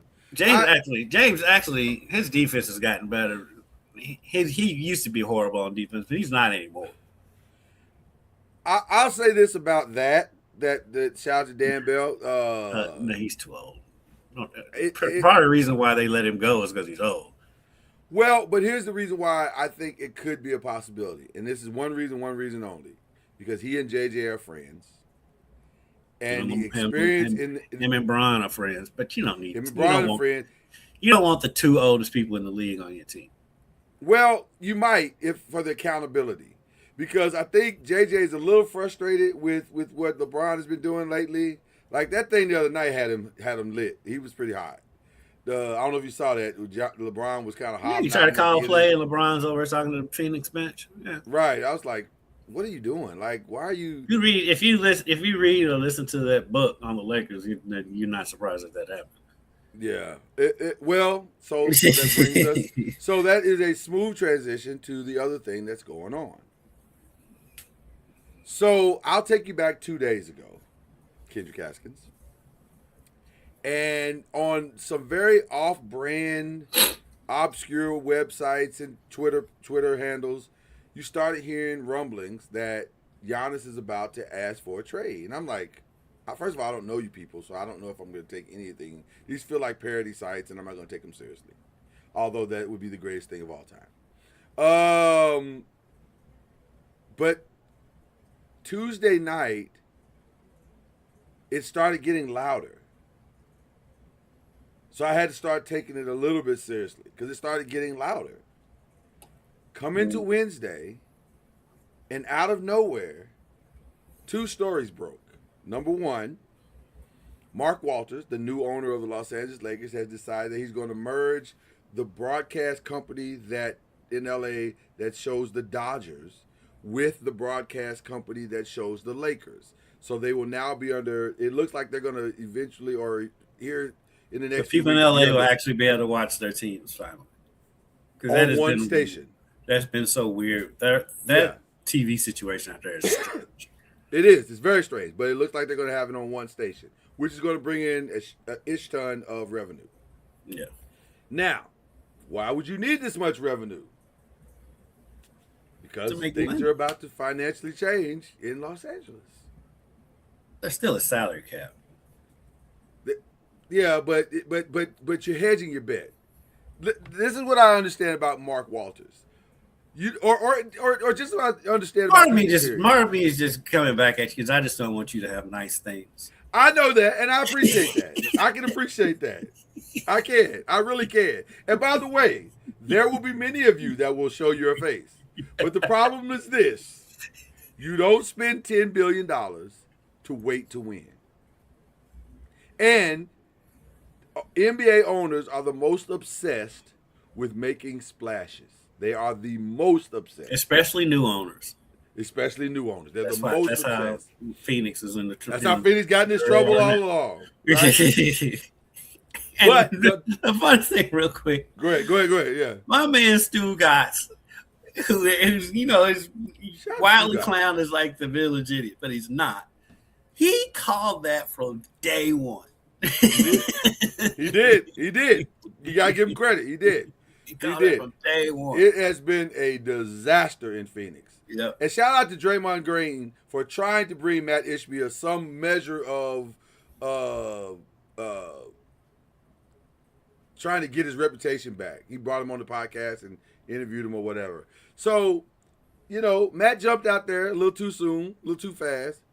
But the difference between this jump out with Mark Walters and Matt's jump out is that Mark's done this before. Let me take you back to 2017, 2018. The Major League Baseball champion is the Boston Red Sox. They had just won the title. They're living high on the hog. And Mark Walters comes out in the Dodgers uniform and says, you know who we're going to trade for? Mookie Betts. Everybody goes, yeah. Mookie Betts? How's that going to happen? Why would Mookie Betts leave a championship squad to go to the Dodgers, who hasn't been winning anything? Turns out he was the first piece to drop in a splash move by the Dodgers. So there's a pattern here, people. And by the way, last week, who they brought in? Again, yeah. There's no salary cap in baseball. There is no salary cap in baseball. But again, if you read the tea leaves, as I know you're good to do, there's a reason why you do that TV deal right now, because you're hedging your bet. Because you're saying to your fan base, don't really care about the second apron. We're going to win. Whatever that means, we're going to win. And we'll pay to win. I've already paid $10 billion. What's another $100 million? Could be paying. Who cares? He could be paying that just because he's bringing in more Dodgers. It could be a little He bit just of both. brought, they did. Didn't they just sign somebody yesterday or bring in somebody? Yeah, I think they did. Listen, it could be a lot of. It could be all of that. Could be Don't true. do that. Everything Don't do you're that. saying could be true. Don't all do this. that. Yeah. that. I hate it too. I'll be honest with you. I hate it too. Especially since it has no rhyme or reason to it. Like I've tried to Google it and I was like, what does it mean? Well, it doesn't mean anything. Then why are we doing it? Why are we doing things that don't mean anything? Okay, I'm sorry. All right. Anyway, so the tea leaves. That was a weird rant that I just went on. So the tea leaves say, and by the way, this comes up at the most like. Now, to be fair, the record is awful. They're an awful team. The Bucks are awful, and it makes no end in sight. Right, it makes no no end sense in for sight. them to be bad. That Right. bad. Yeah, but they are that bad, and so the reason why Giannis comes up to make this statement now is because December 15th, everything's now in play again. So now you can see the trades. Everybody's roster is available. So now things can be done. So that's why he's making this happen now. But here's my other theory. I think there are legitimately only two teams in play that they've talked to, that they've back-channeled. The Knicks, the Lakers. Now, is the Warriors a possibility? Yes, but they don't have nothing. So they got to make something happen. That'll have to be another team involved. Yeah, there'll have to be another team. And by the way, there may have to be another team involved with the Lakers if we're being honest. It would be. It would. Yeah, it would. But it's a little bit easier because the third piece in the Lakers situation is probably LeBron James. So then, now, although that also narrows the scope of the deal because there's only a few teams that a no trade clause LeBron James is going to go to. Probably Golden State, probably Dallas, maybe Cleveland, maybe New York. Maybe Miami. Maybe Miami, but I doubt it because I doubt it. Him and Pat don't really vibe like that no more. Because Pat don't let him do what he wants to do. Right. But the list is small. Let's just be very clear. The list is very, very small. Mm-hmm. So it makes it very interesting because I do believe Milwaukee's best path to get a really good deal is right now. Because the longer you wait, the harder the deal becomes. I'm gonna throw another team in there. Throw another team out there, please. That makes total sense and would wreck the league. Okay. OKC. So let me tell you why that makes sense. Makes great sense. They've got all the collateral. They got everything. And they can trade for them and it won't hurt them whatsoever. And you got players. Now, I don't think that deal gets done without Jalen. I think that's impossible to do that deal without Jalen. I'm taking Jalen. If I'm Milwaukee, I have to have Jalen. I know, but I don't want to go. I don't want to go to obscurity. I want to at least be somewhat competitive. So I got to get something. Just to save face, I got to get something. Now, You're right. Now, hold on. Now, you can figure out what that something is. If you can go get a third team that'll send their best player to me, and I'll send them some of my pick. Because, listen, if I'm OKC, I got all kinds of picks. Up to, and here's what's crazy about what you just said. Up to and including probably and potentially the number one pick in the draft, which came from where? The Clippers. See how this all works together? But see, this is why I think they could maybe pull off the deal without giving up Jalen. Because this year's draft is going to be loaded. Because this freshman class in college basketball is ridiculous. And they've got 3 first-round picks. They do. They could trade 2 of those to Milwaukee and get Giannis. I think they can do it. To be clear, 3 first-round picks this year. That's what everybody needs to understand. This year. They could trade they could give Milwaukee all 3 of those, and they'd be fine. They might be. They're 21-1 now. Oh Now, on the other side of that, though, on OKC's side, like, why do you need Giannis? You don't. That just makes you better than you were better. I can see Like you're better now, and you would be just better than that. So I can see a scenario where OKC is included in a 3-team draft trade just to because say they did it, just to facilitate some stuff. Because they've got so much. Well, let me tell you why I don't think that's going to happen, and there's only one reason. I think Giannis is sick of being in small markets. He's sick of it. True. Yeah. And I think he's ready for something else, which is why, again, the scope of this deal is very narrow, and there's only a few teams that fit the criteria. Winning, the scope of the market, and the opportunity to compete, not just for the now, but for the long term. So those are the three criteria. That narrows the field down considerably, which was why I think the Warrior thing may not happen because they don't have the pieces, at least not by themselves. And also, what we're talking about. That's why I kind of think the Thunder figure in if it's between the Warriors and the Lakers because it'll have to be a 3-team trade. The Thunder would have to be in that deal. And by the way, I think there's a great relationship that Sam Presti has with the Warriors organization. Right. So there's some play there. But it's and by the way, let me throw this in as well. I think this gets done before February. I think it gets done like sometime between. I don't know. It might be a trade. It might be a deadline thing. It may go all the way to the. I don't know. And let me tell you why. Because like Giannis is out again. Yeah, I'm gonna say this is the reason why I say I think it gets done earlier. Because if it's what I think it will be, there's a path to competition. Even though you don't have to listen. To me, if he goes to the Lakers, that's it. That's all you need. You don't have to win a championship this year with that team. You don't have to. It'd be great if you did, but you don't have to because you've secured your future for the next 7 or 8 years, maybe 10 years. You're good. So it's not a big deal if you don't win this year. And by the way, to pull this off, you may not win because you're going to lose Austin Reeves. That's done. You're going to lose probably Rui. That's done.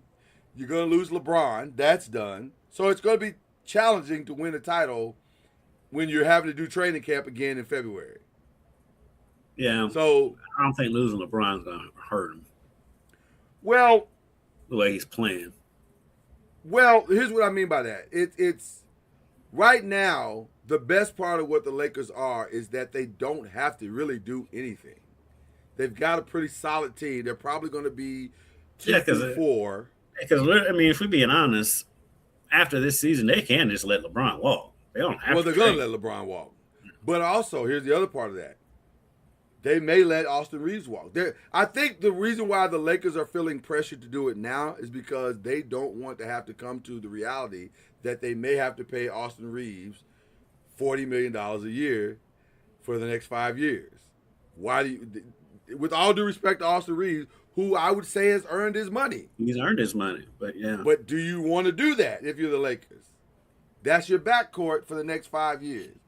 I don't know if that's what they want to do. I think they want another superstar that could propel them squarely at least into a championship conversation and opportunity. And I don't know if Austin is that. I think Austin is a beautiful complementary piece, but I don't know if he's the guy that's going to put you over the top. Giannis is the guy that puts you over the top.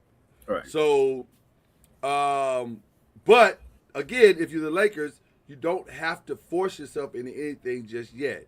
But if you can get this deal done now, it makes it so much easier for all the things you're trying to do long term. And again, it's on brand with Mark Walters' patterns. He started with Mookie, i.e. Luka.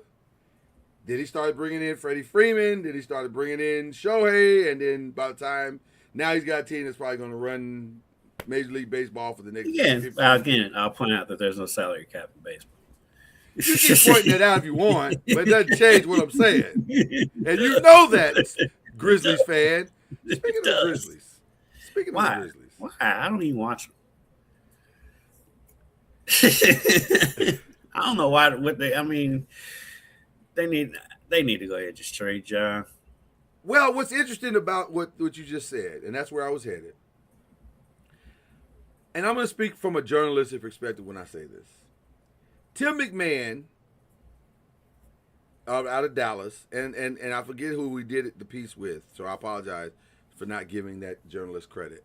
But it felt like a hit piece because the piece was all of these anonymous executives in the NBA talked about Ja and LaMelo Ball's value, and they basically, for the most part, trashed them.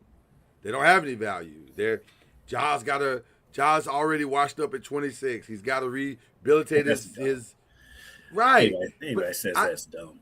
And let me say this: I'm not a fan of that. I know Kendrick is not a fan of that. Anonymous sources, put your name on it. If you're gonna say it, put your name on it. Because 9 times out of 10, these executives that you're talking about are mid-level to, maybe low-level vice president type of thing, vice president of concessions kind of stuff.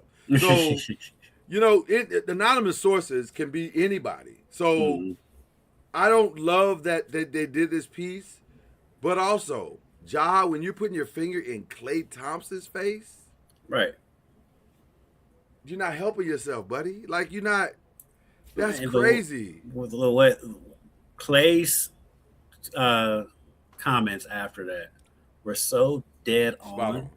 Spot on. That I would hope, even though I've given his history, I know he didn't listen. Right. I hope Ja listened to that and took it to heart, because what he said was so spot on and so accurate. And this is coming from, and it sounded like it was coming from a place of where Klay wants him to be successful. A good place, yeah. And this is right after all that happened. He wasn't going in there being bombastic and because that's not Klay, because he's much more thoughtful than that anyway. And so, in the words of the prophet Chris Brown, Ja, how you gonna hate outside the club when you can't get in? Like you're not in. Like I know you think that you're in because you had a couple of good seasons, but bro, right now your career is Isaiah Thomas, the second Isaiah Thomas. A couple of good seasons, but never reached his potential. How do you even he got to a conference final? I'm just saying you haven't done anything. You're just all you are right now is potential. Right. We see it, but you haven't done anything. So to hate on Klay Thompson, fam, stop. Like, come on. You look real crazy. Here's how I knew you were crazy. You were looking crazy out here. When all the smoke guys can't defend you, because they defend everybody. Right. I love those guys, but they have their brothers back, and I love that about them.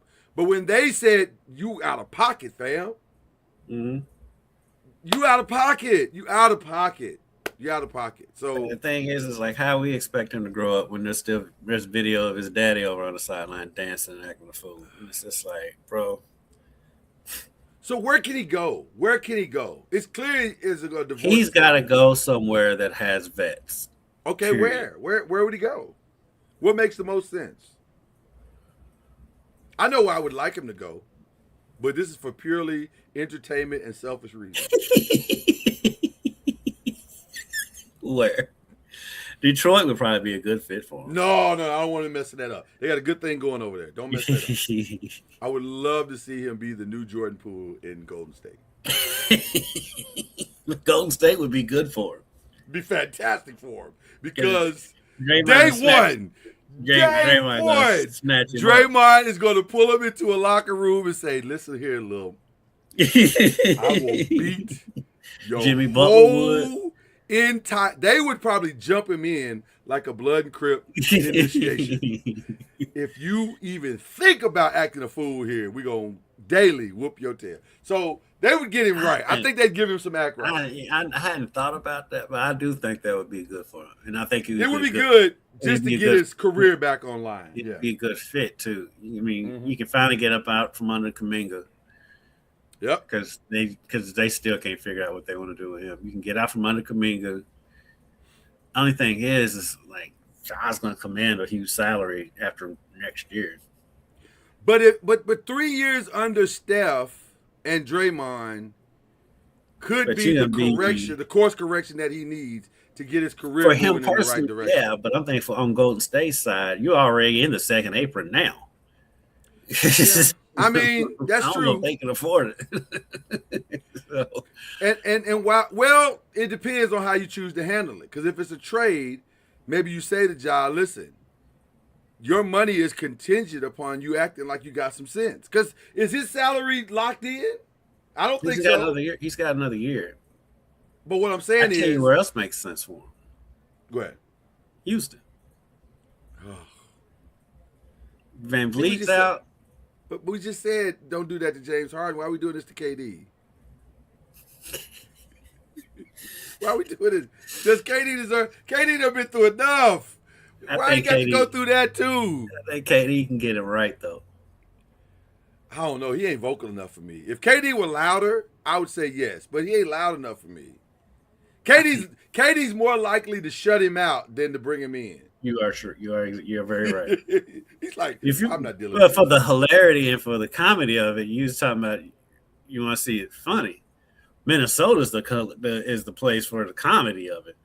I would love to see Anthony Edwards snatch Ja's chest. He won't. He would. He I won't. don't know if I think he would. You don't think he would? No, because they both one and the same.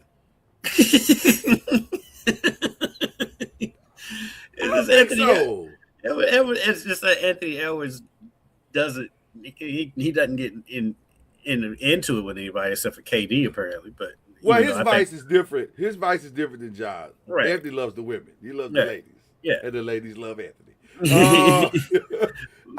But Anthony has respect though. He has a lot of respect for guys. He doesn't do that. He doesn't do all the wild. He doesn't do any of that. Like he reached out to Michael Jordan this summer and got some tips and I mean he from that perspective, there's some goodness in now the conflict would be him and Julius Randle. They'd be fighting. Yeah. They would absolutely. Mm-hmm. Julius ain't having it. Julius will punch that dude smooth in the throat. like, what are you doing? Shut up. So what do you think about Boston? Now, I don't think the Boston fans will have anything to do with him. They would hate him. Yeah, they would absolutely hate him. But Jalen would be a good mentor for him. Jalen Brown would be an excellent mentor for him to help him to see things beyond basketball and to really understand how his brand is being affected. Jalen would be a phenomenal mentor for him. I think he would be a phenomenal mentor for him. Jason Tatum would be a good mentor. Jason Tatum would be a good basketball mentor for him. I like that. I like the Boston thing. I actually do like the Boston thing. And but at this point though, with Ja though, I'm surprised that because we always railed about how they don't have any vets on the team as part of the problem. Right. I'm surprised, or maybe they have and he's just not listening, that some of the other vets just in the league in general haven't reached out. And see, that's where I'm going to. But maybe they have. I don't want to throw him under the bus because maybe they have and he's just not listening. I was going to say that's where I think the problem is. They have reached out. I think some of them have reached out. He doesn't. But he's also holding the keys to the car. Same thing with Zion. Stop me if you heard this. Zion Williamson out for the next 3 weeks and will be evaluated. That's like a ritual now. Like his last 4 seasons have gone exactly the same way. Every year he comes in, and what did I say this year when he came in shape? So it's the same thing, and so I think people can only do so much. And by the way, I saw the greatest meme so far that I've seen this year, that the 2019 draft may prove that Tyler Hero is the best player of that draft. Because right now, Tyler Hero is the best, and not because he's the best, but because he's the only one that's still playing on a consistent basis. And I was just about to say Miami would be a good spot for Ja too. Not the city, organization. Yes, because Ja could be exactly what Bam needs, and Bam will get him right. Bam for sure will get him right. Bam don't have to get him right. Well, Udonis Pat's Haslam gonna get is it right. still no. Udonis Oh, Haslam is Udonis still is in still Miami. there. Yeah, he's still around. Lot of act right in Miami for sure. Yeah. The concern is though, Prime 112 Miami. is right down the street, In Miami. and it's Miami. But how often you really hear about Heat players getting in trouble? You in don't, Miami? and that's the X factor. Because Heat players understand that their kryptonite for other teams is Miami. Right. So as long as they have that working on their side, they win probably 20 games just because it's Miami. Yeah. And you got to survive Miami. Yeah, you got to survive the Miami night. flu. Right, and then play us the next night, which most teams can't. So yeah, they're gonna win 20 games just on that alone. So also, I'd love to do a study. I'd love to do a study to see if most of those games that they win are in the winter. Well, the whole sport's in the winter. but what I mean is it because it's so cold in other places that when you get to Miami, your study should look at the cold weather teams. Like that's Chicago, what I'm saying. Milwaukee, That's what I'm saying. New York, when they Indiana. get to Miami, it's a real vacation moment, and they're like, "Oh man, we're free from the cold, and we get to do this." And then all of a sudden, you're getting beat by 30. Right? That's what I'm saying. That's what I'm saying. So I don't know, but this is a weird. We're headed toward. The reason why we bring this whole thing up, that we're headed toward a very strange deadline scenario. Because Ja, Zion, Giannis, Trae Young is being thrown in there. LaMelo Ball, which the LaMelo Ball thing intrigues me. Because I think LaMelo... He intrigues me too. Because, Charlotte is such a trash organization. They are. And always have been. Yes. I think LaMelo... Well, one of the main thing with LaMelo is his health. If he can get somewhere... I mean, he could be one of those... I think he can be one of those deadline deals that takes a team that's flirting with the play-in to a home court advantage. And so... I can see Miami maybe making that move. Let's see who else would be in there. Houston. I can see Houston making that move. Yep. Your boys could make that move, but I don't know if that works. But well, that move happens if the other moves happen. Yeah. Yeah, you got to make a move like that because you're going to lose, right? Or I can see Golden State making that move. It works really well for Golden State. It's feasible, player-wise. But here's what LaMelo is that people don't talk enough about. He's actually a really intelligent basketball manager. In other words, he manages a game very, very well. He realizes how to get his pieces involved and make them play and get them the ball in the spots they need to get it. He's really good at that. Mm-hmm. And that there are some teams like a Golden State who need specifically that skill set. Yep. So I could see that happening, but I don't love the narrative that he has to redeem his he doesn't. He's just been injured. But what is the motivation to stay healthy in Charlotte? Like, right, what are you staying healthy for? if I got any kind of nick or knack in Charlotte, I'm taking the time off. 82 games. You play playoffs anyway. You're right. You just getting cardio. Right.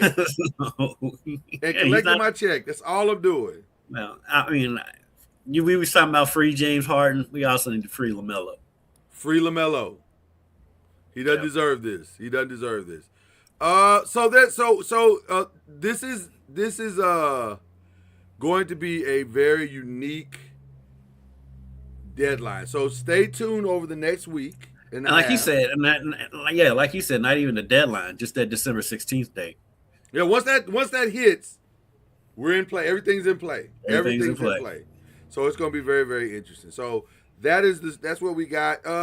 Do we want to? We don't want to talk cup, do we? We don't care, right? Okay, we'll leave that alone.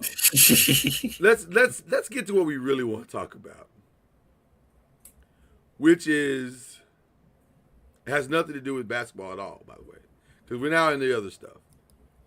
I saw the Diddy. I ain't watch it because 50 did it. First of all, let me be very clear. Let me be very clear.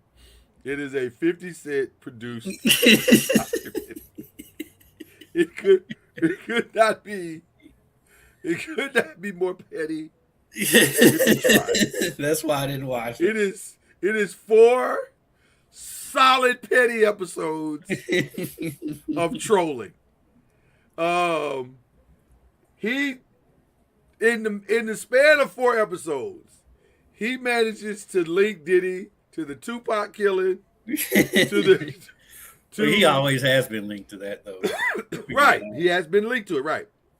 But he all but accused him at this point. Like the accusation is squarely like the only thing 50 didn't do in this documentary is call for a full-on investigation of this. So it's a crazy documentary. But I also will say this.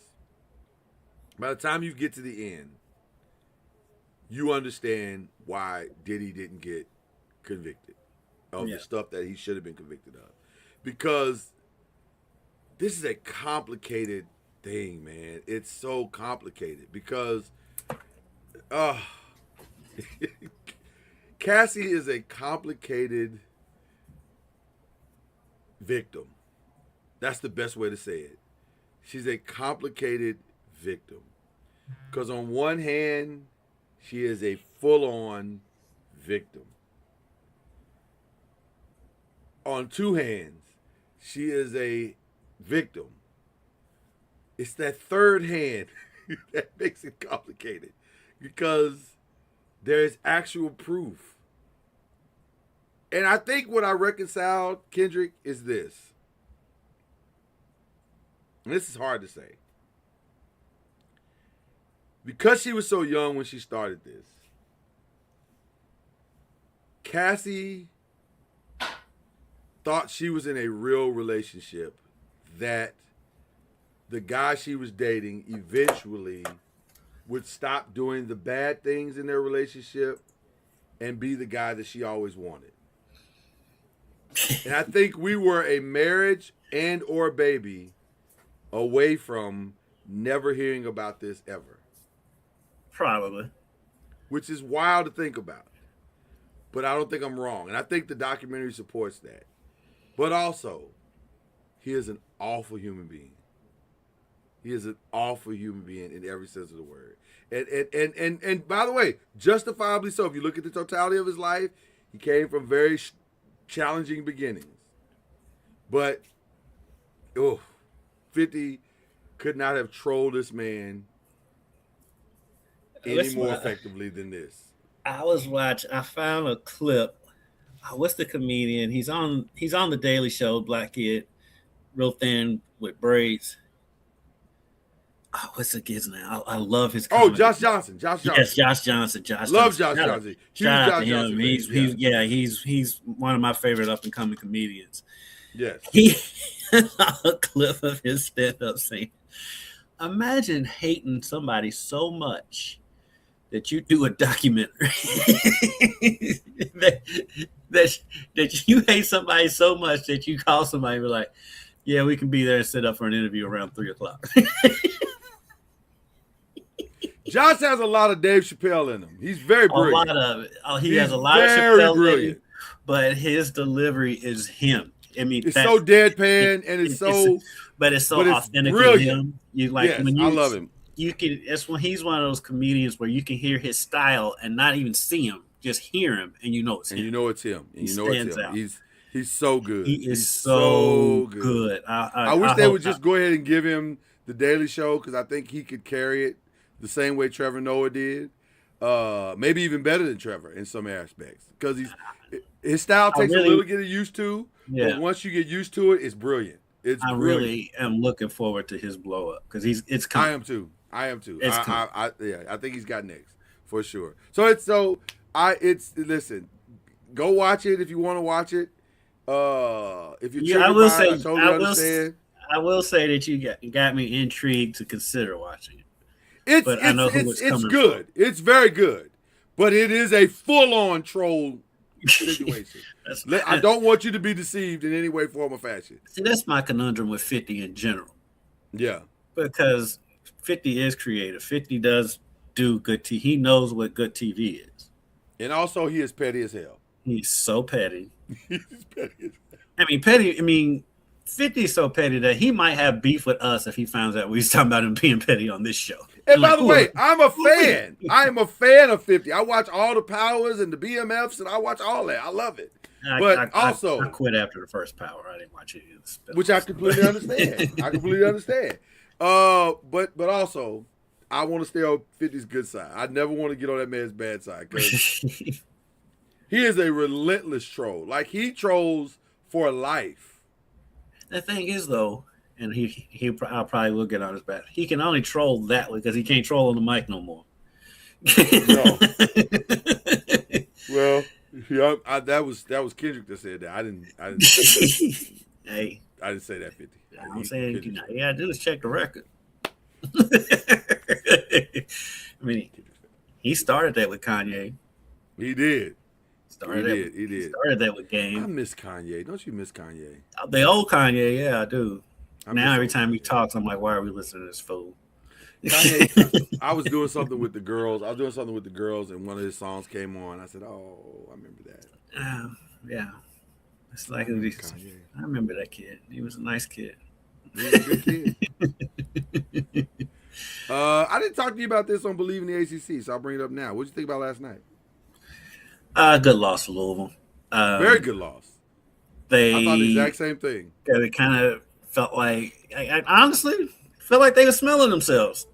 They were, and I think they thought that they could just do what they do, and it'd be fine. It'd work out. And then that first half, it did not work out, and so now Pat can go say, "See, that's why you can't let your foot off the gas," because they're better than Arkansas. Let's be very clear. They are better. They are better than Arkansas.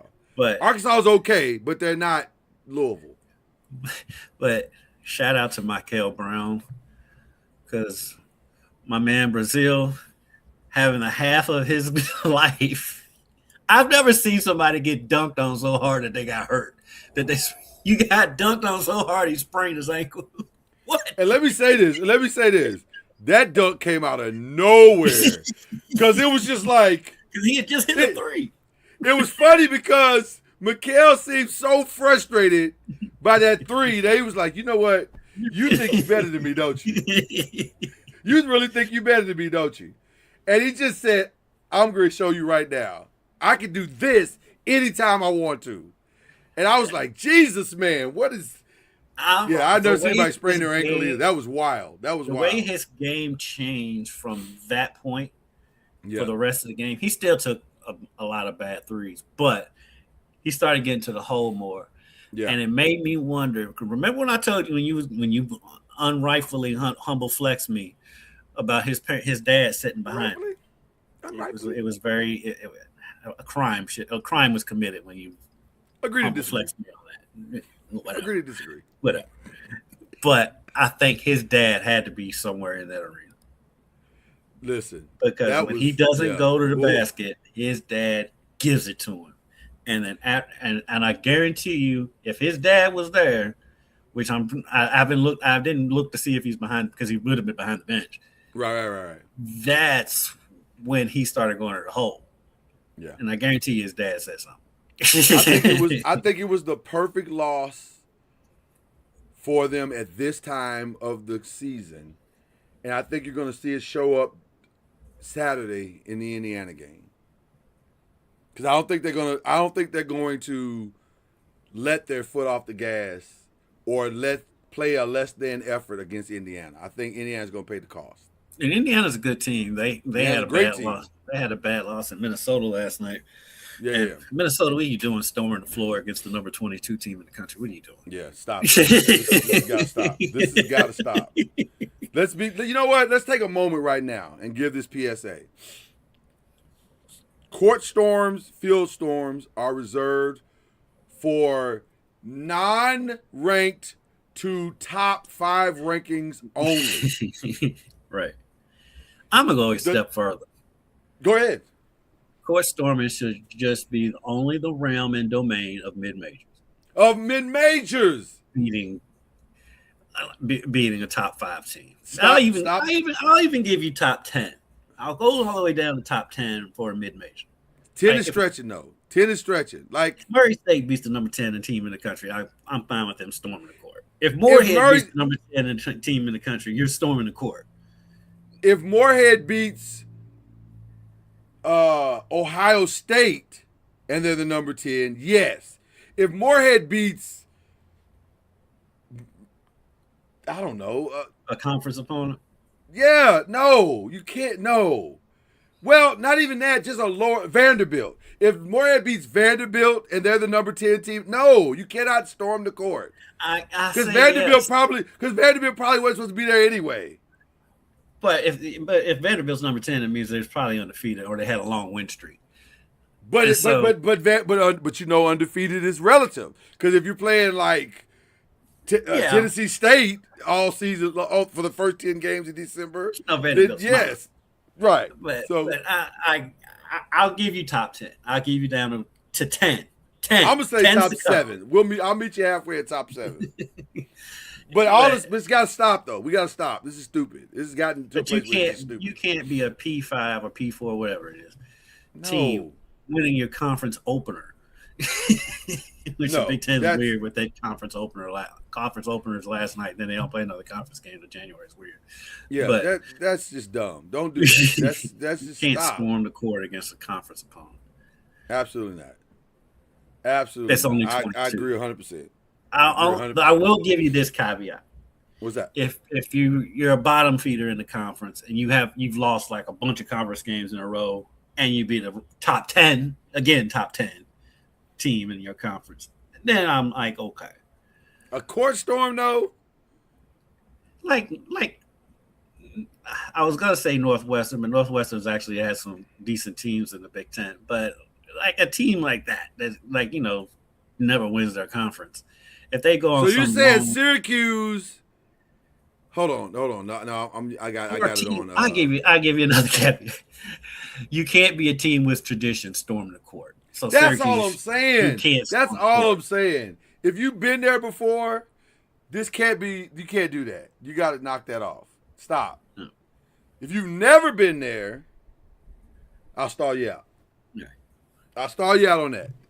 Yeah, I'll stall you out. Somebody who's been in a couple of court stormings in my time. I was at a court storming in Bloomington. I forgot who IU beat, but they stormed the court. That's scary. It is scary. It's not a comfortable basketball with basketball, we're sitting down, so we got to try to get up before they get out there. That's right. Not easy. Right. With football, when they storm the field, I mean, you're already out there anyway. It's not that big a deal. But basketball, it can be scary. I don't like it. I'm not a fan of the storming. I like it in the sense of if it's merited, like you said, merited. But Duke can never storm the court. Stop. Don't do that. Y'all been there. Like, come on, stop. Kentucky, stop. Well, Kentucky never has. Kentucky will never storm the court. Yeah, and nor should they. Should they ever? I've only seen Louisville storm the court once, and that was when they beat Kentucky, when Edgar Sosa hit that buzzer beater against Kentucky. Was that merited? Given the situation, I can stall them out on that. But we're talking about rivalry. I'll give you a caveat. Rivalry games, I'll okay it. Okay, but only in the sense that a buzzer beater, something like that, or shout out my man Sos. I miss Sos was one of the nicest guys you ever met. He used to get it from Rick.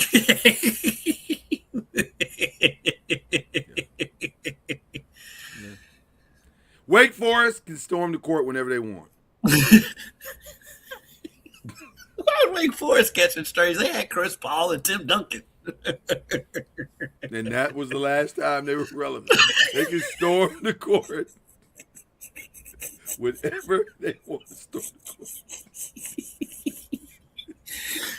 Georgia. Georgia Hey, can always storm the court. They can storm the court tonight if they want to. Okay. Shout out Wake Forest. Shout out Wake Forest. Storm the court. Georgia Tech might be in that same boat. Storm till your heart's content. Matter of fact, it don't even matter who you beat. Matter of fact, storm weekly. If you need to storm weekly, Like Clemson football. whatever y'all need to do to get through the day, storm it. Just do what you gotta do. You can Vanderbilt can storm the court whenever they want to. Storm that right now. Storm it. I'm just trying to go through some names. There are teams that can storm the court. UCF storm the court. West Virginia. No, West Virginia's had some success. No, West when Bob Virginia's was there. yeah. When Bob was there, they Jerry had West some- they had- played there. Yeah, I would say The no logo, to if West you had Virginia. if the logo played it, if that's Right. your alma mater, Yeah, you can't be storming the court. Northwestern, listen to me. Y'all need to storm the court. Like y'all need to storm in win or loss. It don't even matter. Just, if y'all can keep it within Stanford. 10, if y'all can keep it within 10, storm the court. Yes, Stanford men. If y'all can keep it within 20, storm the court. Like we only lost by 20. Yes, storm the court. It's okay. You are forgiven. I think that's it for them. It probably needs to be it. Yeah, it's not a long list. I'm saying this is not a long list, but there are some teams that are giving court storming. We're giving court storming privileges. Who else in the SEC for sure? That's probably it. Vanderbilt. But Probably it. honestly, no, Georgia. And Georgia, right? Georgia and Georgia, yeah. Even though That's I probably it in give the SEC. give props, Dominique Wilkins kid is nasty at Georgia. He's not bad. He's not bad. I don't know why he went to Georgia. I Look at don't his daddy. understand that. But, he's following. Yeah, his but dad. It's nothing like his yeah, dad. but that Georgia was actually a halfway decent team. This Georgia's all right. They're not bad. Ole Miss can storm the court. Ole Miss can listen. Ole Miss, Mississippi we State. give you the Vanderbilt Stanford rule. You might need to storm the court, even mean, in if a we- loss. If we being all the way real, if we're gonna go through the SEC, Talk it's to only about 4 or 5 teams who can't storm the court. Florida finally got out of that. Kentucky, you can't. Tennessee can't. Well, Auburn can't. Alabama can't. Florida can't. Auburn just got to that level. They just got there, right? They've only been there about an hour and a half. You're right. I Them agree. and Alabama both. South Carolina was in the South Carolina Was in they can storm the court. men, Yes. not the women. The women can the never. women storm can the never. court. No, a fan should never touch the floor in South Carolina. Matter of fact, women South Carolina leave quietly after every win because And you've been there. shout out to a million Downtown times. because they'll be here. They're here tonight. They play Louisville tonight. They play tonight. Yeah. Good luck, Jeff. I'm praying for you, brother. If you'd have heard his rant about his snowblower not working the other day, Oh, I would love to hear it because I opened the press conference today before they I played South know Carolina. it was good. Friend of the pod, by the way. Friend of the pod. Yeah, we're gonna get him back on soon. Jeff is a good time all the time. Our boy Charlie's still waiting on his first win, although he had a very solid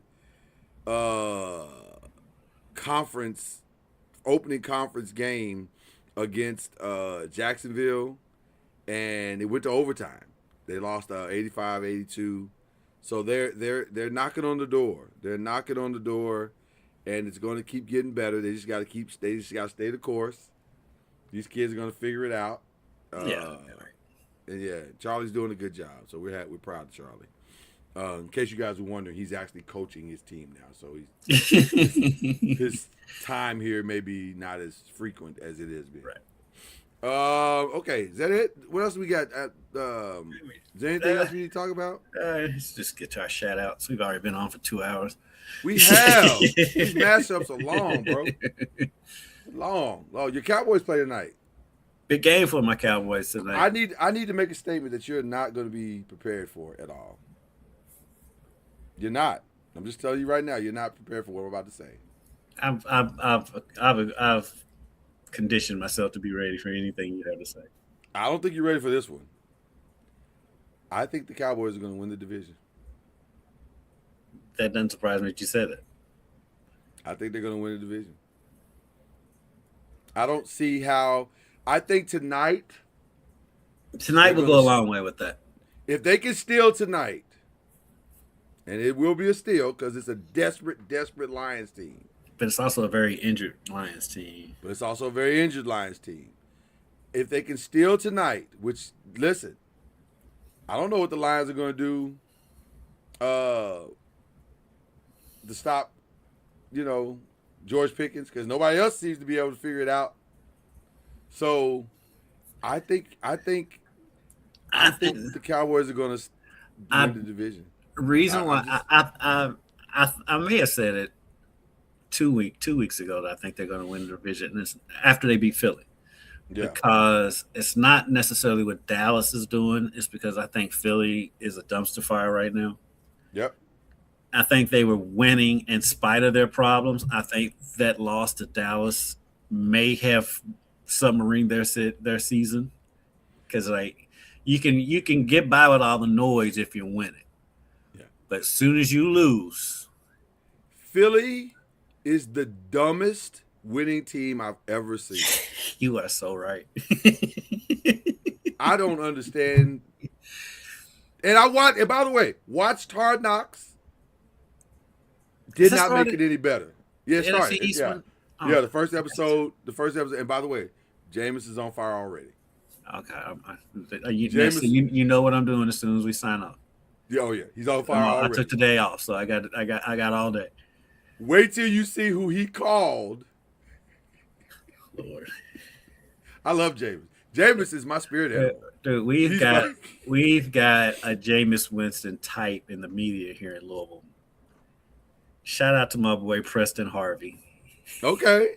He works with Kendall at WLKY. Young kid. Do I know Preston? That name sounds familiar. You don't know Okay, Preston. all right. Preston is Jameis. He looks like Jameis a little bit. Yeah. Never has a bad day. Sweetest kid on earth. Out there, beyond out there. Small example. Is a good time. Small example. And Preston won't get mad at me for sharing this because this is Preston. Okay.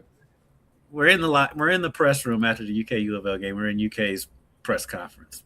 One of the UK equipment guys has on these really thick, nice pants because it was so cold. And Preston's like, hey, and Preston will just start up a conversation with anybody. Yeah. Hey man, where you get them pants at? And he's like, he's like, I figured they not vineyard vines or something. Preston thinks vineyard is pronounced vineyard. Argue with everyone in the room who was like, Preston, it's vineyard, it's not vineyard. Oh yeah, it's vineyard. Look how it's spelled.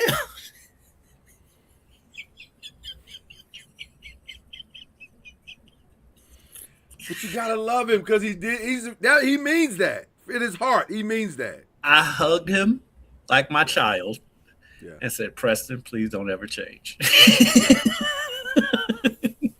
Like I would do Jameis the same way. If I ever met Jameis, I would hug him and say, Jameis, please don't ever change. Jameis is a good time all the time. And he's genuine. What the best part of James is the best part of Preston. That's who they are. Yeah. And you just let them do their thing. Just let them go. Gotta let them go. Gotta let them be who they are. Okay. So shout out to the Hard Knocks has been beautiful already. So I'm who else? Who else we shout out? Anybody? You think of anybody else? I'm a shout out.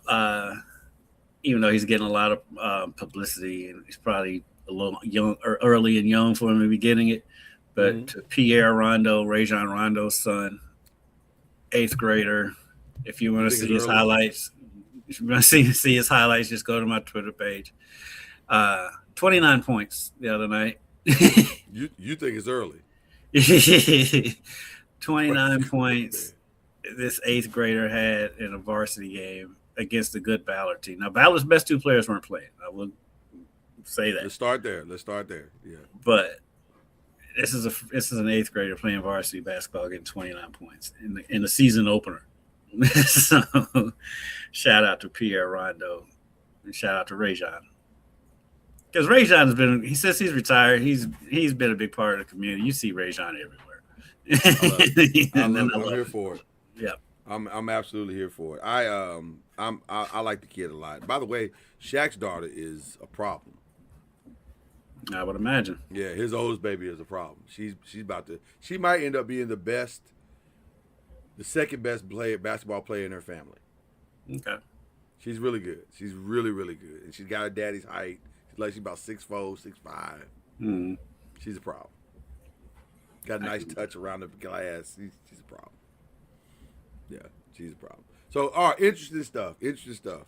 I don't really have. Do I have any shout outs today other than my daughter finishing up her classes? Some of her classes early for the year in high school. She's finished 2 classes. I didn't know that was already. possible. I was like, that's impressive. That Yeah.